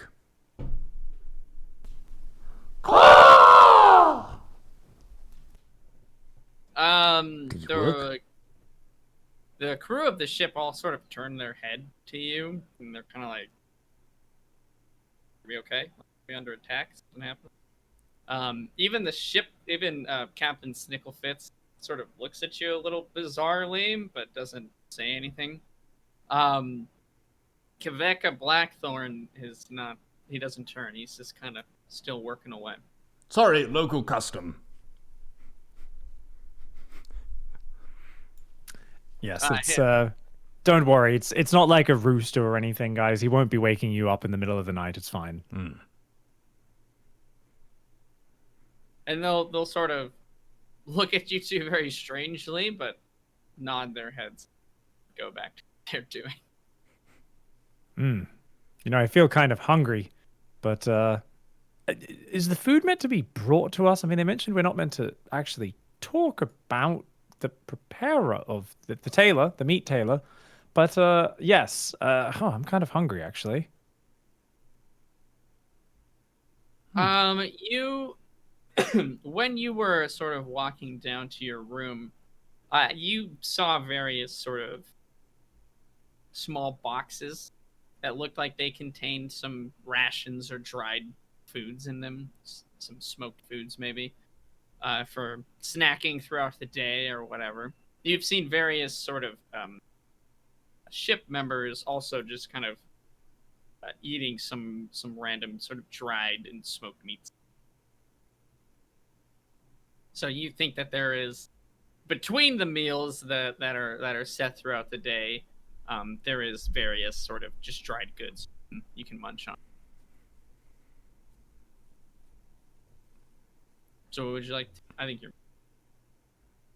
you're muted. Sorry. He was exiled.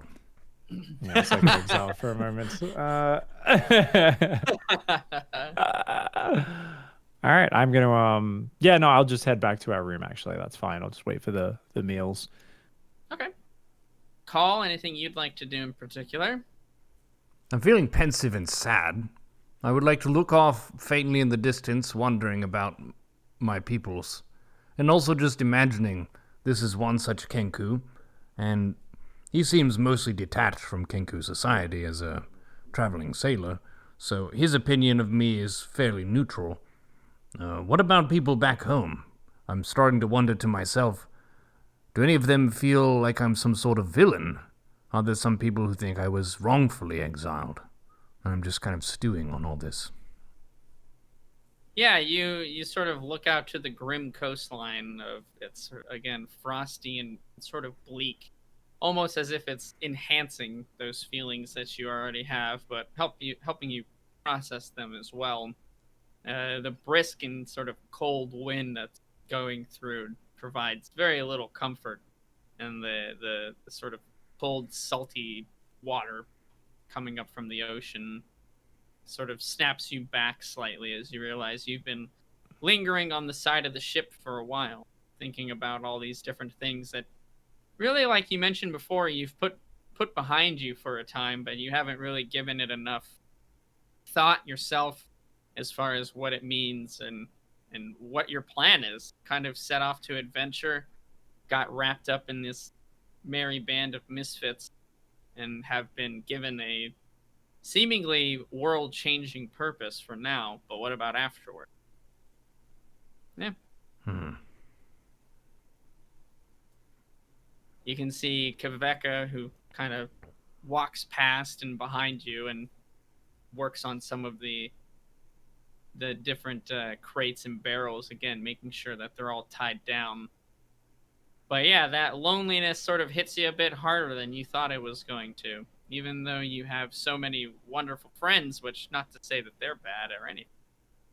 It's sort of the idea that there is an entire group, your people, your family, that you can't interact with. Hits you hard for the first time almost ever. Yeah, because when I left, it was all shock and confusion, so I didn't really have a clear picture of what it meant for me. It was just a get the fuck out kind of a mindset. Yeah, you had, you've got this new search of power, too. So you were experimenting around with that. You were testing the limits, if you were. Finding your own sort of power within, if you will, from this potion that you imbibed and from your own martial skill. It's not to say that all of your strength comes from that entity or anything, but certainly when you go into your sort of trance, your rage, if you will, that's amplifies everything. I would say I'm deeply considering the merits and the detriments of this demon soul, because when I was exiled, to me, I felt like I was justified, that what I did was for our survival, so I should not be punished, so why should I have it exercised? But seeing another Kenku now makes me wonder if it's worth me holding on to it, or letting it go. And even if I choose to let it go, can I? How would you do that? I'm not an exorcist. Yeah, you're not even 100% sure. You've not really done much research on the matter or pursued it, really, so you don't even know if something like that is possible. That might be something that you can't even physically do, or you'll spend the rest of your life looking for if that's something you choose to pursue. Do I see Khaal? I went back on top deck, so do I see Khaal up there staring out onto the shore? Yeah, certainly. Yeah. You see him sort of. He has a very different mood about him. Normally, Khaal is your upbeat, go get him, charge in head first kind of guy, and he looks to be deflated, not defeated, but definitely has been kicked a little. I want to go over to Khaal then, Yeah, absolutely. and I'm assuming he's just kind of leaning off onto the side of the boat. So just gonna look at him and, hey Khaal, how did the talk with Kveka go? Well, it went through Nigel. Because I'm invisible and inaudible. I can see him fine. And Nigel was kind enough to make a illusion, some sort of reference of me. It was pretty good, actually. I was impressed. But he put that thing up so this other Kenku could see me. I could see him fine. We did some tests, exchanged some words. Apparently anything that I'm touching becomes invisible to him. And I can't reach out and touch him or touch anything that he is handing to me. So there's something between us. We're not quite sure whether the magic is on me or if it's between us. It almost feels like I'm in a different plane from the rest of the Kenku now.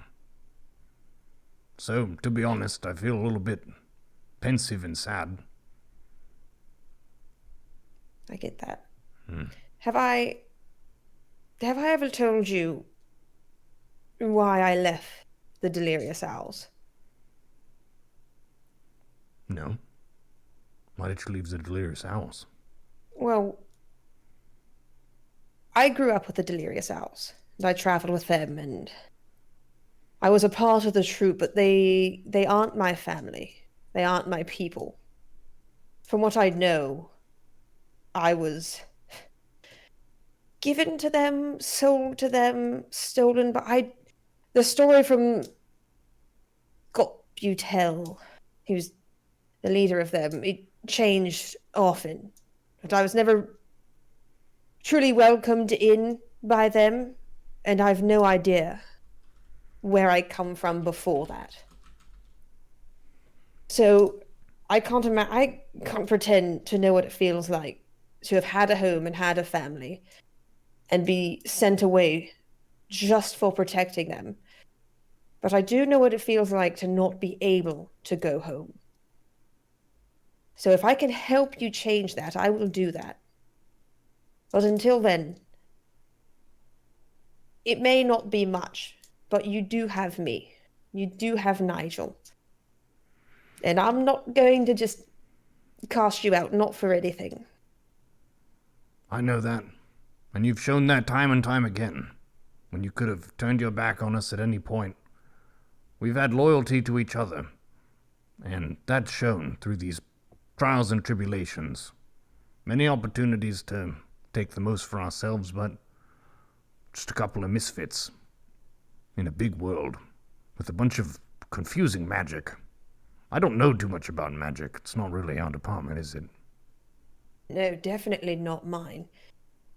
And speaking of that, don't drink the grog on the ship. I don't know if it's magic or not, but it does turn you very hairy. I do think we should probably withhold that information from Nigel. But if I'm feeling very negative, how should I take it out? There's a lot of doors. We could go fuck doors on the back of all of them. We could even get more graphic for the messages we want to put on these doors. And we can release it not only in the carving of the doors, but in the messages themselves. Do you mean like an erotic wood carving door? Well, if they have one here, I'm sure Nigel will be behind it. So, absolutely. You might want to get to that door before Nigel stands near it, though. I'm down to mess up some doors. That sounds good. To mess up some doors. Thanks, Mendax. Anytime, Khaal. Are you actually gonna go mess up doors on the ship? Oh, fuck yeah, we're gonna go mess up doors. Okay. Sure, why not? Which door are you guys going to go and demolish? I would ask, is the captain not too far away? Yeah, he's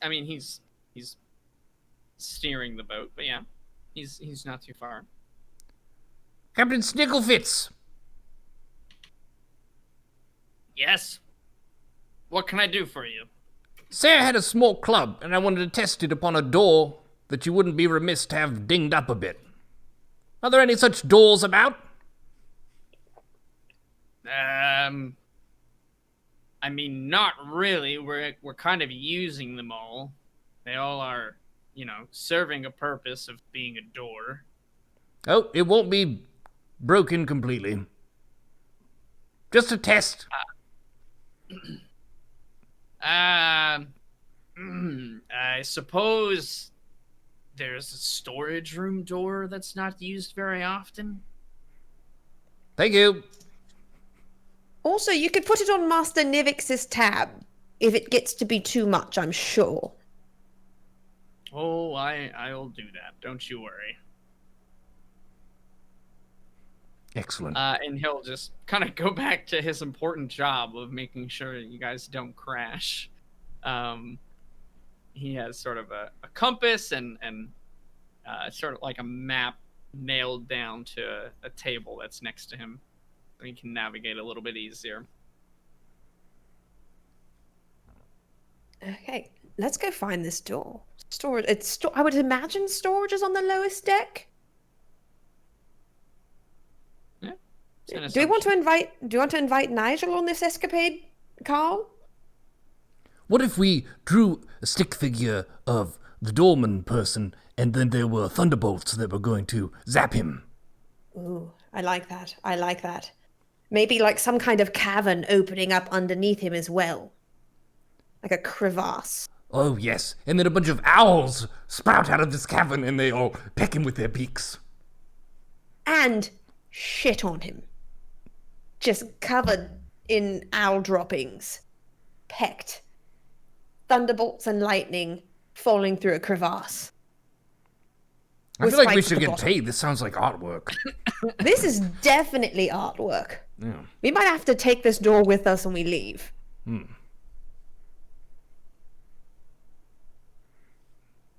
I would like to be tasteful about this, by the way. You don't want to, ruin the whole door.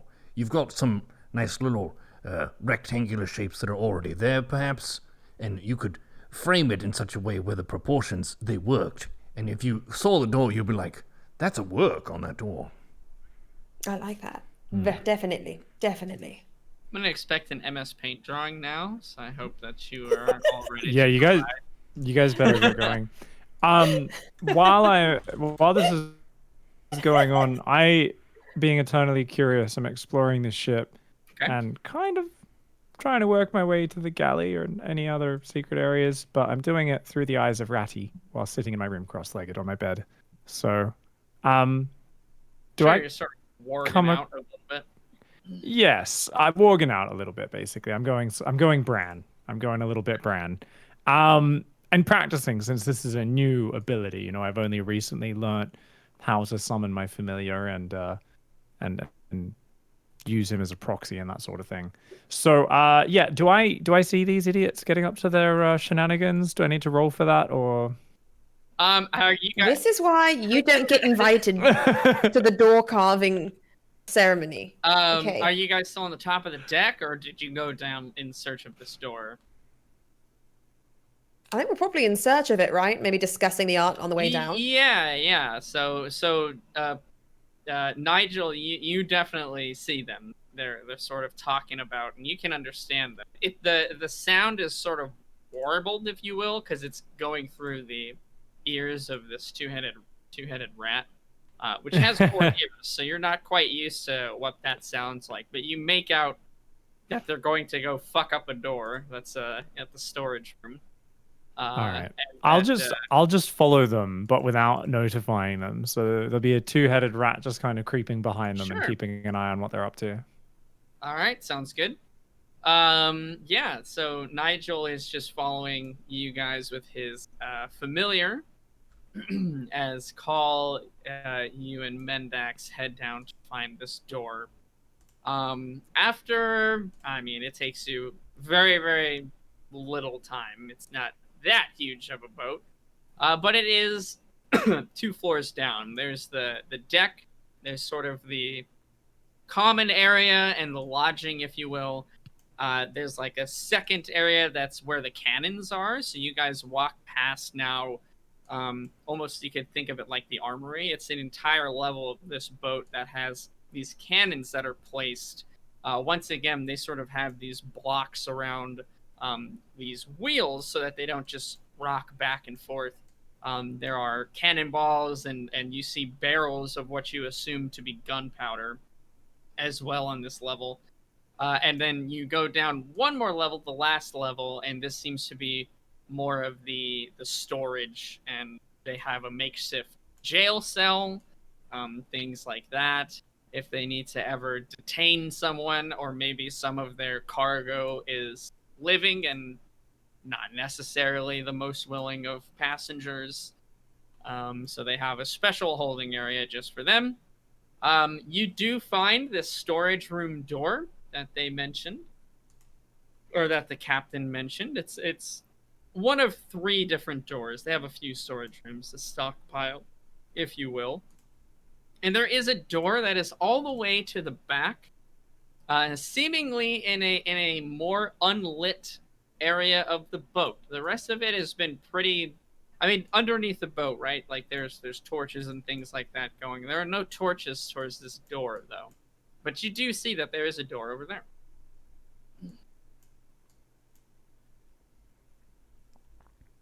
Is that the door? Do you want to mess up this door? I think so. Honestly, I don't care if even it's the wrong door. I think we should still mess it up. Okay, we're gonna mess up this door. Yeah, you guys found the 3 storage doors. The door I was describing was just an ominous one at the end of the hallway. Oh. Oh, an ominous, as in maybe. Ominous. Does it say meatsmith on it? Do you get close enough to read it? You can't really make out what it says. It's dark over there. We definitely need to get close enough to read it. Okay, yeah, it says galley. It's kind of carved onto a piece of wood, and it's nailed above the door.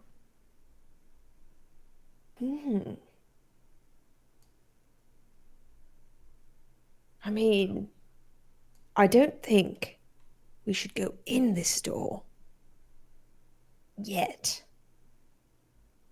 Or at all. A little bit louder, just in case something was listening. But that they never said not to carve on it. I don't know about you, but I just got the feeling like when 2 people are about to get killed in a scary movie. What's a movie? It's like your theater plays. It's a Kenku word for theater. Sorry. Oh, no. I love to learn about other cultures. Yeah, I just got that feeling. Well, I'm going to... If you're the person that claps at giant meatsmiths and sings to them wholeheartedly, and you're getting a bad feeling now, then I think we should probably listen to that feeling and maybe walk back a bit and do our artwork on these other doors. I agree. Okay.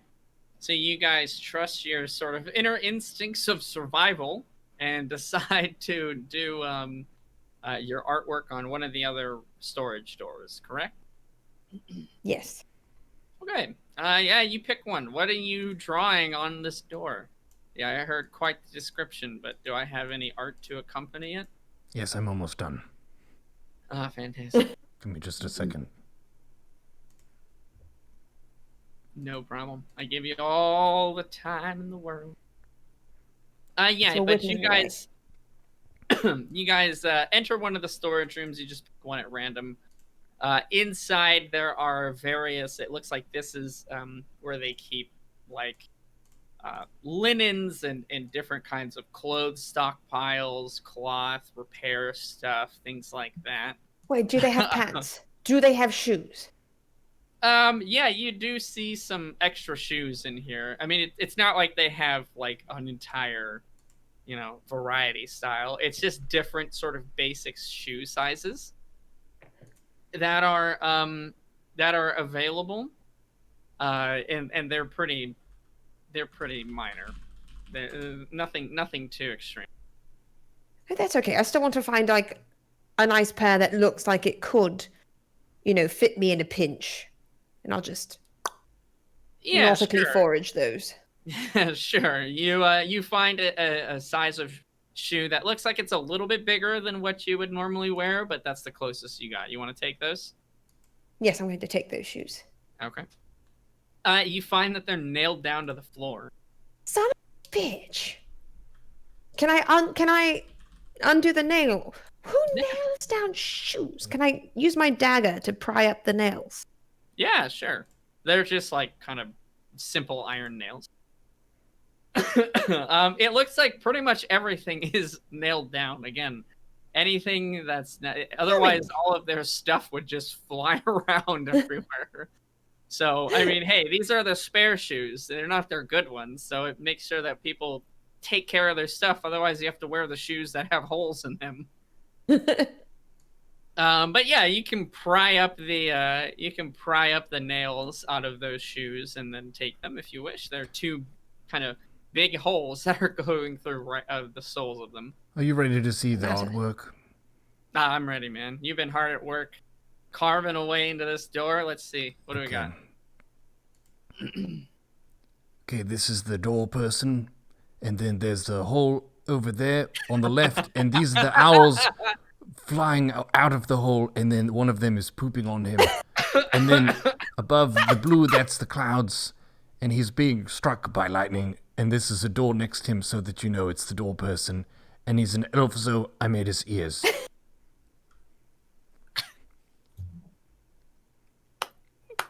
That is. Bravo. That door is fucked. Yes, it absolutely is. There is a pile of sawdust and wood shavings on the ground right next to the floor as you have just taken a gouge out of this door with how much you've carved into it. Do you have anything to color it as well, or are you you're just carving it? What do you think? I don't carry finger paints? I don't know. Do you? If you want, you can bust out some simple inks, things like that to try and color this in if you really want to. But regardless, as you finish your drawing, your carving, and you both admire your work, give me a perception check real quick.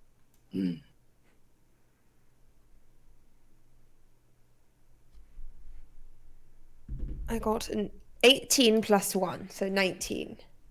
I got a 19 plus 4, 23. Got it. Okay, so you see on the door above the drawing that you made, sort of like a flash of light almost, and it's burning in wood or words into the wood, and it says, "Some gods wouldn't be so patient with those that insult them." And as you guys sort of stagger back, as you're a little shocked by this turn of events, you see Nigel's rat at the bottom of the door, kind of like pushing itself up against it. What is it doing up against that door? You realize that this is those words are an illusion that Nigel has cast. Nigel is messing with us. He messaged me secretly and everything. I loved it, but they do The get rat- a chance to know. I was briefly worried. Ratty squeaks and looks innocently at both of you, eyes wide. Yeah, you hear a squeak and echo as both of them. You got 4 puppy dog eyes happening on this poor little rat. Me it like that. I would punch you if I could. It'll scamper away as Nigel has had his fun and has decided to fuck with the other Wayfarers. Stupid perceptive Wayfarers, Yeah, god damn it. very like an 18 and a 19. That was very impressive. We're paying attention. Khaal- We're just next to the spooky meatsmith. We've got to be Right, on our and he's toes. in here watching us carve on this door. Yes, I'm very detail-oriented right now. Maybe my best artwork ever. I think we should perhaps, on the back of another door, do some artwork of Nigel. Do you think the owl should poop on him too?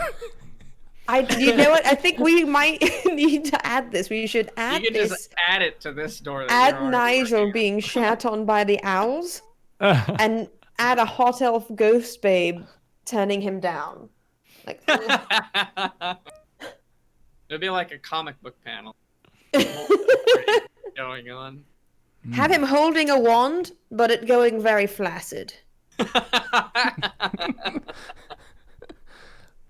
You opened yourself up to this one, Nigel. Lovely. Cool. Yeah, you guys are more than welcome to carve away on the back of the door, continuing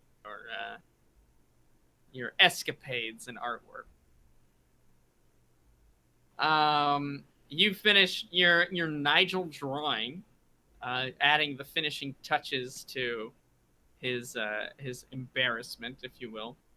And yeah, it is now getting later in the day.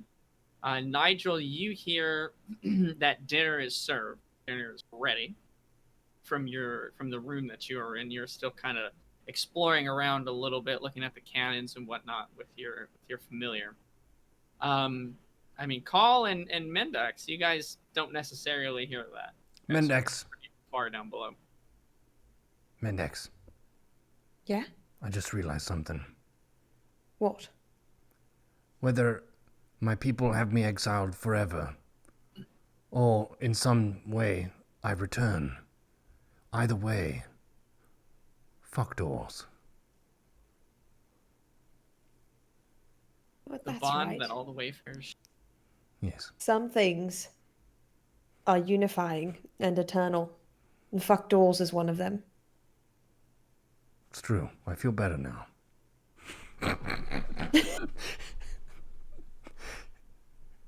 My poor door NPC. Question. Yeah. This is just an aside to the DM. Okay. With the world that we built with the Heart Elf door god. Yeah. If you put like a glory hole in a door, would he see whatever? I'm not saying what goes through there, but would he see what goes through there? If one were to literally fuck a door. Roll an Arcana. It's in the game! I shit you not, I got a 19 and I think it's a +1. You Oh, +3! It's a 22. you would not know the inner workings of this magic unless you were specifically taught. It seemed like even Nigel didn't know, and he certainly has far greater knowledge than you. But in your brain, that works out. You're like, oh, obviously. Based on what you saw there, you figure it would potentially work. You know, Khaal, I feel like there's much worse things we could do to Hot Elf Door God. He sees doors. It wouldn't affect us, I'm not saying we do it now. In theory, if there was a hole in the door and we shoved things through the door, he would have to see them. At the very least, be aware of them. That's true. We could do all kinds of scandalous things with doors. Mm-hmm. Oh, It's just a thought. If we ever get bored of etching on the doors, we do have somewhere to go from there. do you think you could taste the grog if you threw it on the door? Oh, that would be... That's a very good question. If nothing else, he'd probably have to smell it as it went even worse. I can't imagine it would be very pleasant. Oh, could so try we could pouring stink some- up his little, whatever area he lives in. Oh, absolutely. Oh, that's great. Honestly, you could probably empty the latrine through there. Wow. I feel like the I just sun... want to reference again. You have no clue if this will work or not. So, This is all just done in good faith. okay. It doesn't really matter, though, does it? Because by doing it, we feel better. Exactly. Yeah. He's Absolutely. watching the doors no matter what, so I feel like he would know, even if the smells don't transfer, he would know what we're trying to do. He'd see it. We're just two sad wanderers with abandonment issues doing group therapy by pouring alcohol on the door. You cannot judge how we get past our trauma. No, true. I'm not. I'm not. It's totally fine. He's just trying to do do his what diligence you with the need. mechanics of the door. That's what I'm here for, man. That's right. I'm Well, here. let's wait to try that until a bit later when we don't have creepy Nigel watching us over the shoulder.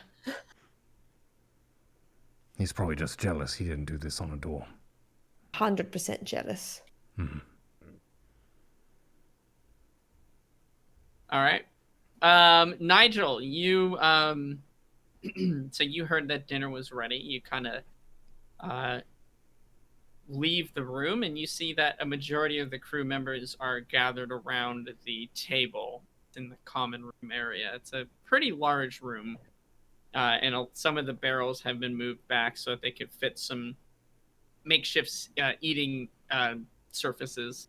There are tables for sure, but a lot of people also have to kind of sit on crates, to kind of hold their bowl or plate in their hand and sort of just eat with that. Usually whoever shows up later is sort of derived to the crate. There are 3 spots, though, that are saved that are near Captain Snicklefitz. You assume for you 3. What would you like to do, Nigel? Yeah, I'll go in and just go up. Food's ready. I've been hungry. Captain, do you mind if I join you? Not at all, Nigel. Not at all, lad. Where are your companions? Oh, the children play games. I'm sure they'll come soon. They'll get hungry soon enough. Well, that's fair. Sure. Tuck in. And he'll sort of pass over. It looks to be a plate. It's like it looks to be like pork that has different types of vegetables that are next to it. For being on a boat, and what you would have assumed from the grog and the regular drinking water, you would have assumed this would be pretty low class stuff, gruel and kind of just fish mashed together soup and stew. But this looks like fairly nice luxury stuff. It looks as if almost like a professional chef made this with limited ingredients, sort of did the best that they could. But it's cooked well, it's cooked nicely, and from what you eat, it tastes very good and sort of very hearty, stick to your bones kinds of stuff. Wow. Not bad. And I'm pretty sure it's actually pork we're eating. Like, it doesn't seem, there's no questionable anything. It's all right. Oh, yeah, no. Are you asking the Yeah, captain I'm asking. that, or- I'm asking. No. You just. Oh, you're asking me. Okay, yeah. Yeah, It is. If it seems is a good enough, full- I It is I a won't full question it. pig. Like, you can see the pig. Oh, okay. Cool.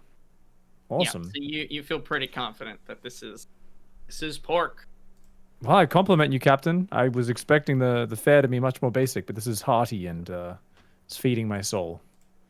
Yes, we do get by. We try not to eat like savages when we don't have to. Of course, some of the voyages go a bit long and the supplies get a bit lean, so it's a lot of fish and then more fish. And if we can't catch any fish, then it's often just potatoes. Yes, I can imagine you've seen in your time some wild circumstances. Tell me, what's the strangest thing that you've had to ever eat on one of your journeys when the supplies have run low? Strangest thing I've ever had to eat. Well, I swear once when we caught what we presumed were fish, we thought they were just an interesting delicacy. Perhaps you've heard of rockfish before, Nigel? Oh, oh yes. Our friend and traveler Khaal is a big fan, especially of eating them raw. Personally, it's not quite to my taste. Yes, well, we didn't have quite the tools needed to fillet them, if you will. So, we did the best we could. Had sashimi, if you will. Boy, let me tell you, that was an interesting time. More like sliders than anything else. It kind of just slicks back into your throat more than you eat it.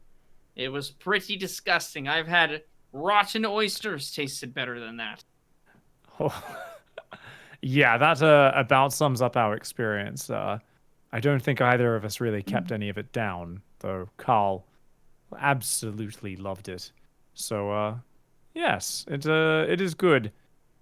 Speaking of the fair, I hope we haven't trespassed or disturbed anyone with all of our prying questions earlier. I know the crew is free to talk to whoever they choose. There are no secrets here. It's of no consequence. I understand that Khaal is in some sort of circumstance. I don't understand the full interworkings of it all. None of my business, if you ask me. But yes, not a problem at all, Nigel. All right, well, I'll just chill and enjoy the food and just make chit chat and until either I'm done or the others have arrived. So no real questioning for me. Okay. Call Mendax. What's the plan? More doors to deface, or what would you like to do now? I'm good to eat. Okay. You're muted, I think. Mendax. I said yes. We've got a whole week. We don't want to blow our load on the doors all on the first night. So You gotta make that last. I understand. Yeah, you guys head back up. The smell of food was able to waft down to your portion of the ship over time, and you gather. Oh, it's be time to eat. Yes, and you head up. There are 2 spots saved that are across from Nigel and next to the ship captain. There is still some of the meat and veggies left over, but you guys have shown up a little bit late, so maybe not the most, perfect pickings. It looks like if there's any food, it gets snatched up pretty quick. So you keep that in mind for next time, that if you're not first, you're last when it comes to meals.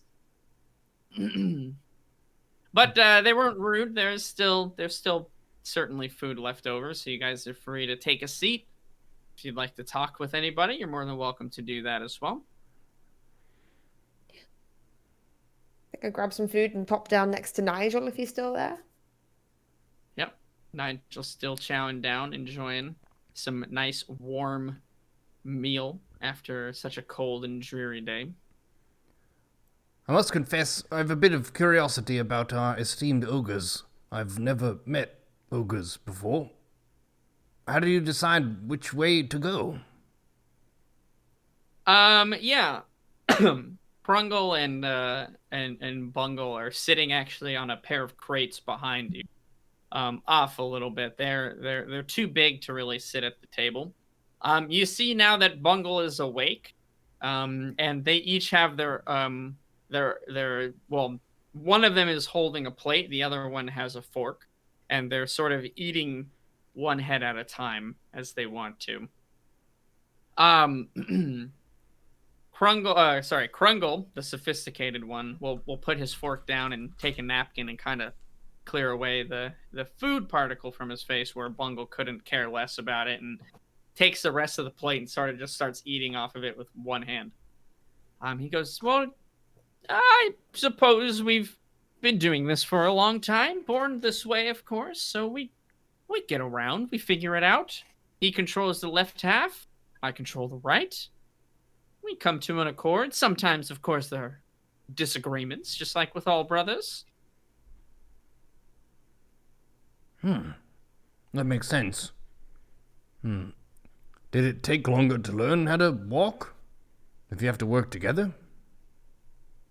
Well, I don't think so. We were walking by age 6, if I recall. That's pretty good for ogres. Bungle is still just like chowing down on the plate. Now, like licking up whatever scraps remain. His face is just covered in like grease and pig scraps. So do you do all the talking, or does your brother talk too? My brother is not much of a conversationalist. He'll chime in when he chooses to. But for the most part, he's a very good listener. And Bungle will kind of just grunt as he eats his food.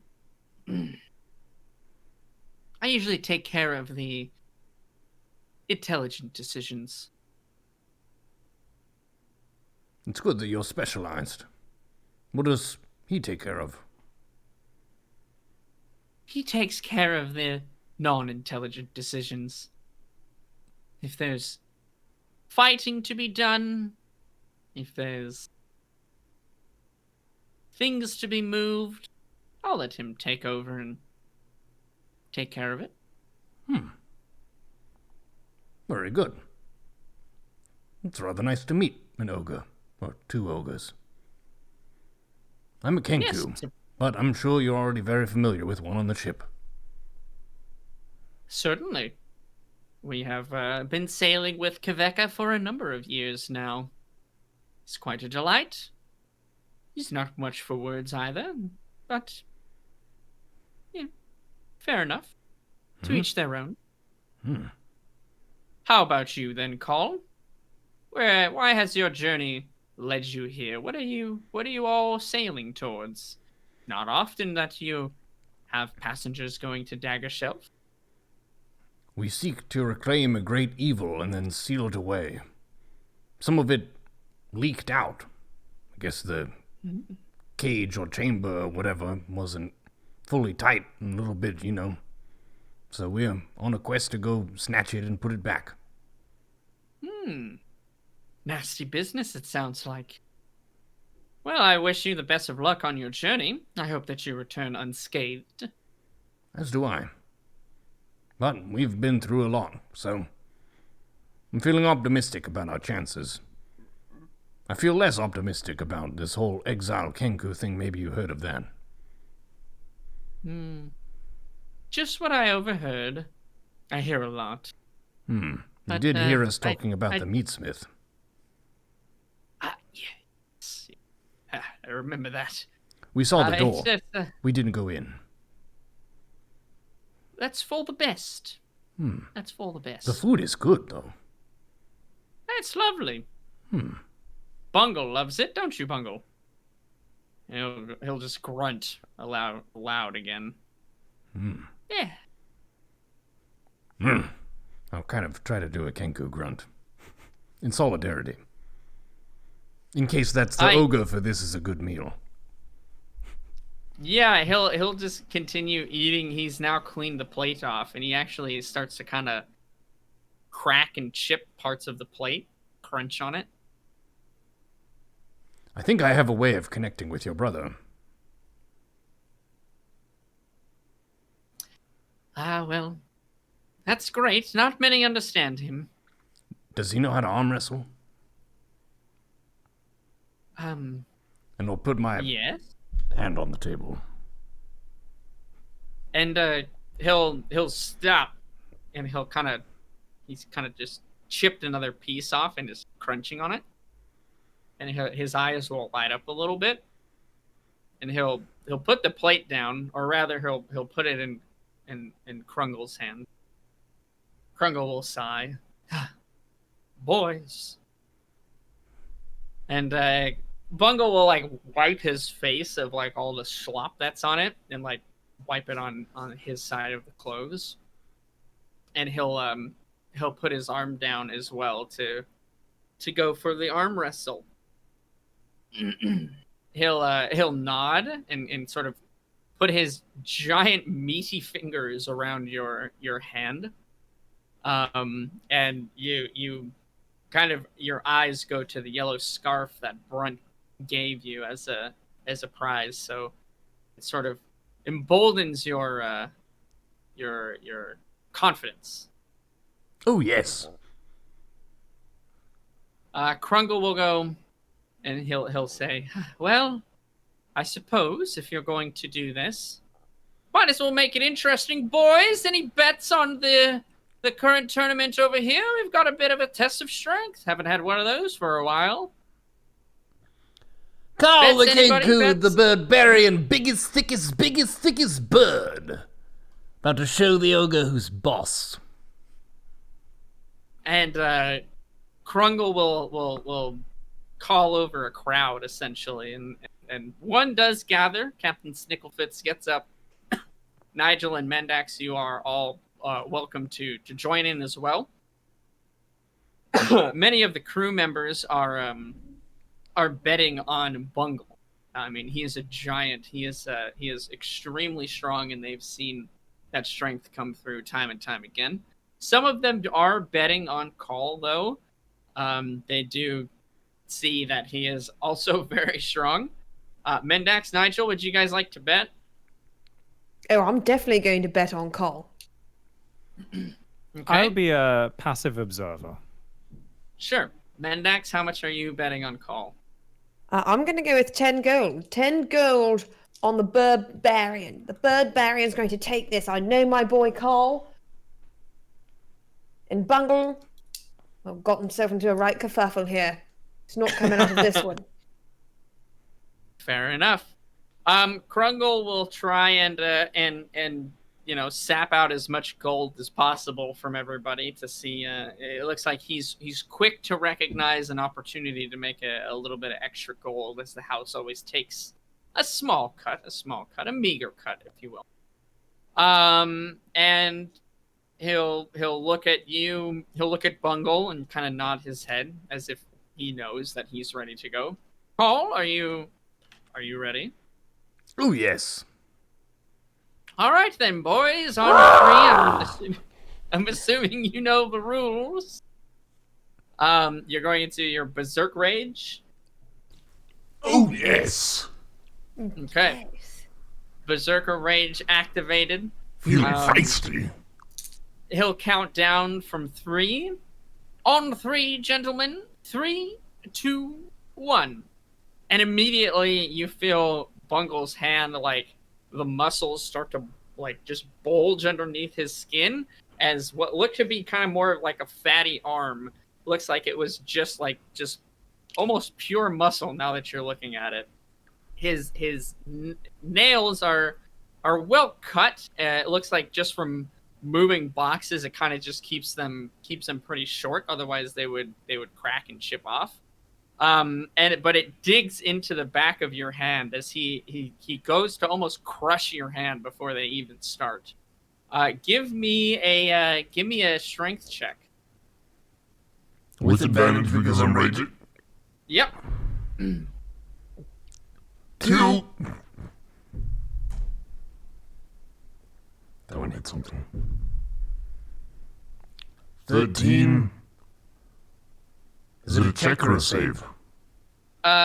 It's a check. So just strength, and then your dice plus your strength. 13 plus 3. Ability check. Okay, 16. Bungle quickly takes advantage in the arm wrestling. As you see firsthand now the strength of an ogre is not to be messed with. But that sort of hand crunch he did to you really quickly at the beginning, maybe a little bit of a dirty move, but, hard to prove, hard to see, kind of weakened your grip there for a moment. But you fight back. He has pushed you about halfway towards the barrels. Give me another strength check. Let's see if you can twist the favor back for you. Strong bird, big bird, Let's go, Khaal! You've got this! deadly bird. 18 plus 3 is 21. With advantage. No, let's just put that one away. Okay. 21. Okay. Absolutely. You are able to slowly but steadily begin to push his hand back. This is your left hand, as he is the left side of the ogre. So it's not your dominant hand. It's not your. It's not the one that you're especially strong with, but you are making some good progress. You sort of even it back out again, and get it to a center point. Give me another strength check.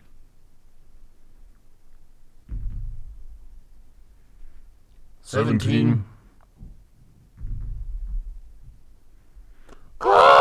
17.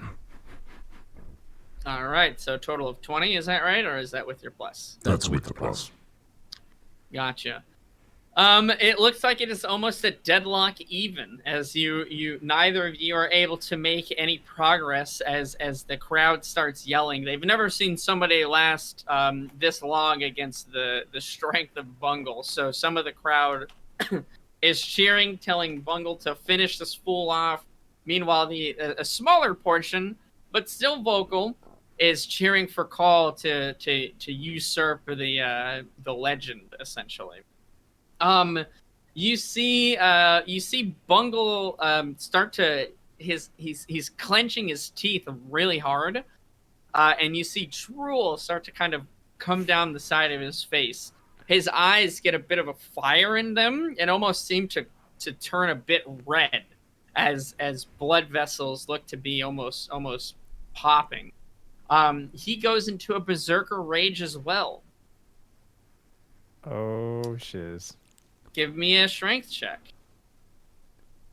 As the form of a demon, I would like to assume bite form. Okay. You assumed bite form. Yeah, go ahead, that strength check, though. 6 plus 3. Mm-hmm. You do get +2 to your strength checks when you're in a rage as well. I know. Oh. Well, I didn't calculate that on any of the other rolls. It's okay. Okay. So for this one, I got a 9. A 9. He is starting to make progress, pushing you into the other direction. Your muscle feels like it is beginning to almost tear, as you're worried that you might start damaging your arm pretty soon. This has only gone on for maybe 12 or 13 seconds, but it is pushing you to the limits of your physical prowess. You're breathing extremely heavily and trying to take as deep breaths as you can to consume as much oxygen as possible. But he's starting to push you back. He's starting to get a bit more of an advantage. What do? Are you still pushing back, or are you going for something a little bit more mischievous?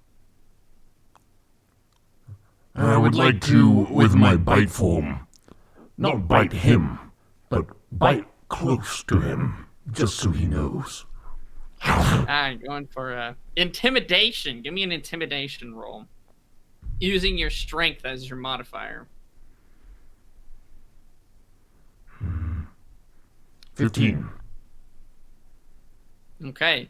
Yeah, you bite next to his face, essentially trying to show that you mean business. The ogre responds back with a roar as he does an intimidation of his own. It looks like you two are very evenly matched, as he is now yelling at you actively. Puny bird! Bungle gonna smash you! Oh, you look tasty. I'm gonna enjoy eating you up. Give me a strength check.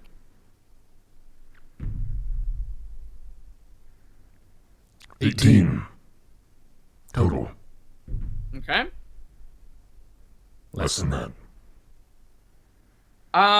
He is pushing you forward, my friend, slowly but surely. He's rolling extremely well too. He is. You are inches above the bottom of the crate. This is your last chance to try to push back. Are you doing anything else to try to tilt in your favor? No, honest bird, strong bird. Still got a little bit left. All right. I have a pile of die, and sometimes I roll it and it gets stuck. And you forget which one. Yeah, Holy shit. that happens. What do we got? Natural 20. All right. In one swoop, you're able to push back as if finding a second wind. It looked like it was all over there at the end. The crowd had given up on Khaal and had begun chanting Bungle's name. But in one swift movement, you push back and now are tilting him towards your side. No longer are you deadlocked. You think you might be able to push through. You are about to give out, though. You are now in danger of permanently damaging your arm if you don't win or lose soon. Bungle, it looks like his teeth are like grating against each other, which is forming this really high-pitched noise, almost like two rocks grinding against each other. Go ahead, give me one last strength check. This is for everything. 17. Total. Okay. Less. All right. And in one last maneuver, Bungle yells out at you. Your arm begins to give out, and he pushes you through to the other side, crashing your hand down into the wooden table. You both break through the wood of the crate that you are using. At that point, you can't even feel that pain, really. By the way, on this last one, he rolled a 20 twice. I just want to make sure and let you know that. Rigged. Yeah, Totally rigged. Rigor mortis. Yeah, Hey, that's a good sport. Good fight. Yeah, he roars and kind of cheers and pumps his fist in the air. And the crowd kind of goes nuts. They go wild. Again, they've never seen somebody last that long against Bungle. And Bungle, after he sort of calmed down, the hairs on his head and neck sort of unstand on itself, if you will. He leaves his berserker rage and he nods at you. Bird, put up good fight. I'm proud of you. Good job. And he'll sort of pat you on the shoulder really hard. Thanks. That was a good fight. I would like to give him a little fist bump. Yeah, he'll sort of punch your hand as he doesn't really understand the concept of like the light tap that you were going for. And he'll sort of smile and give a thumbs up. He'll dish out. Krungle will cheer and announce his brother the victor once again, remaining undefeated. And he'll dish out the gold to the competitors, pocketing some for himself and his brother. I like them. This seems to be a pretty good crew. Are they criminals or just merchants? They're whatever they want to be. Well, I like them so far. Krungle will go back to eating his plate, as he has some chips of it still unfinished. Your arm is in massive amounts of pain. You have pushed it past their physical limit once again.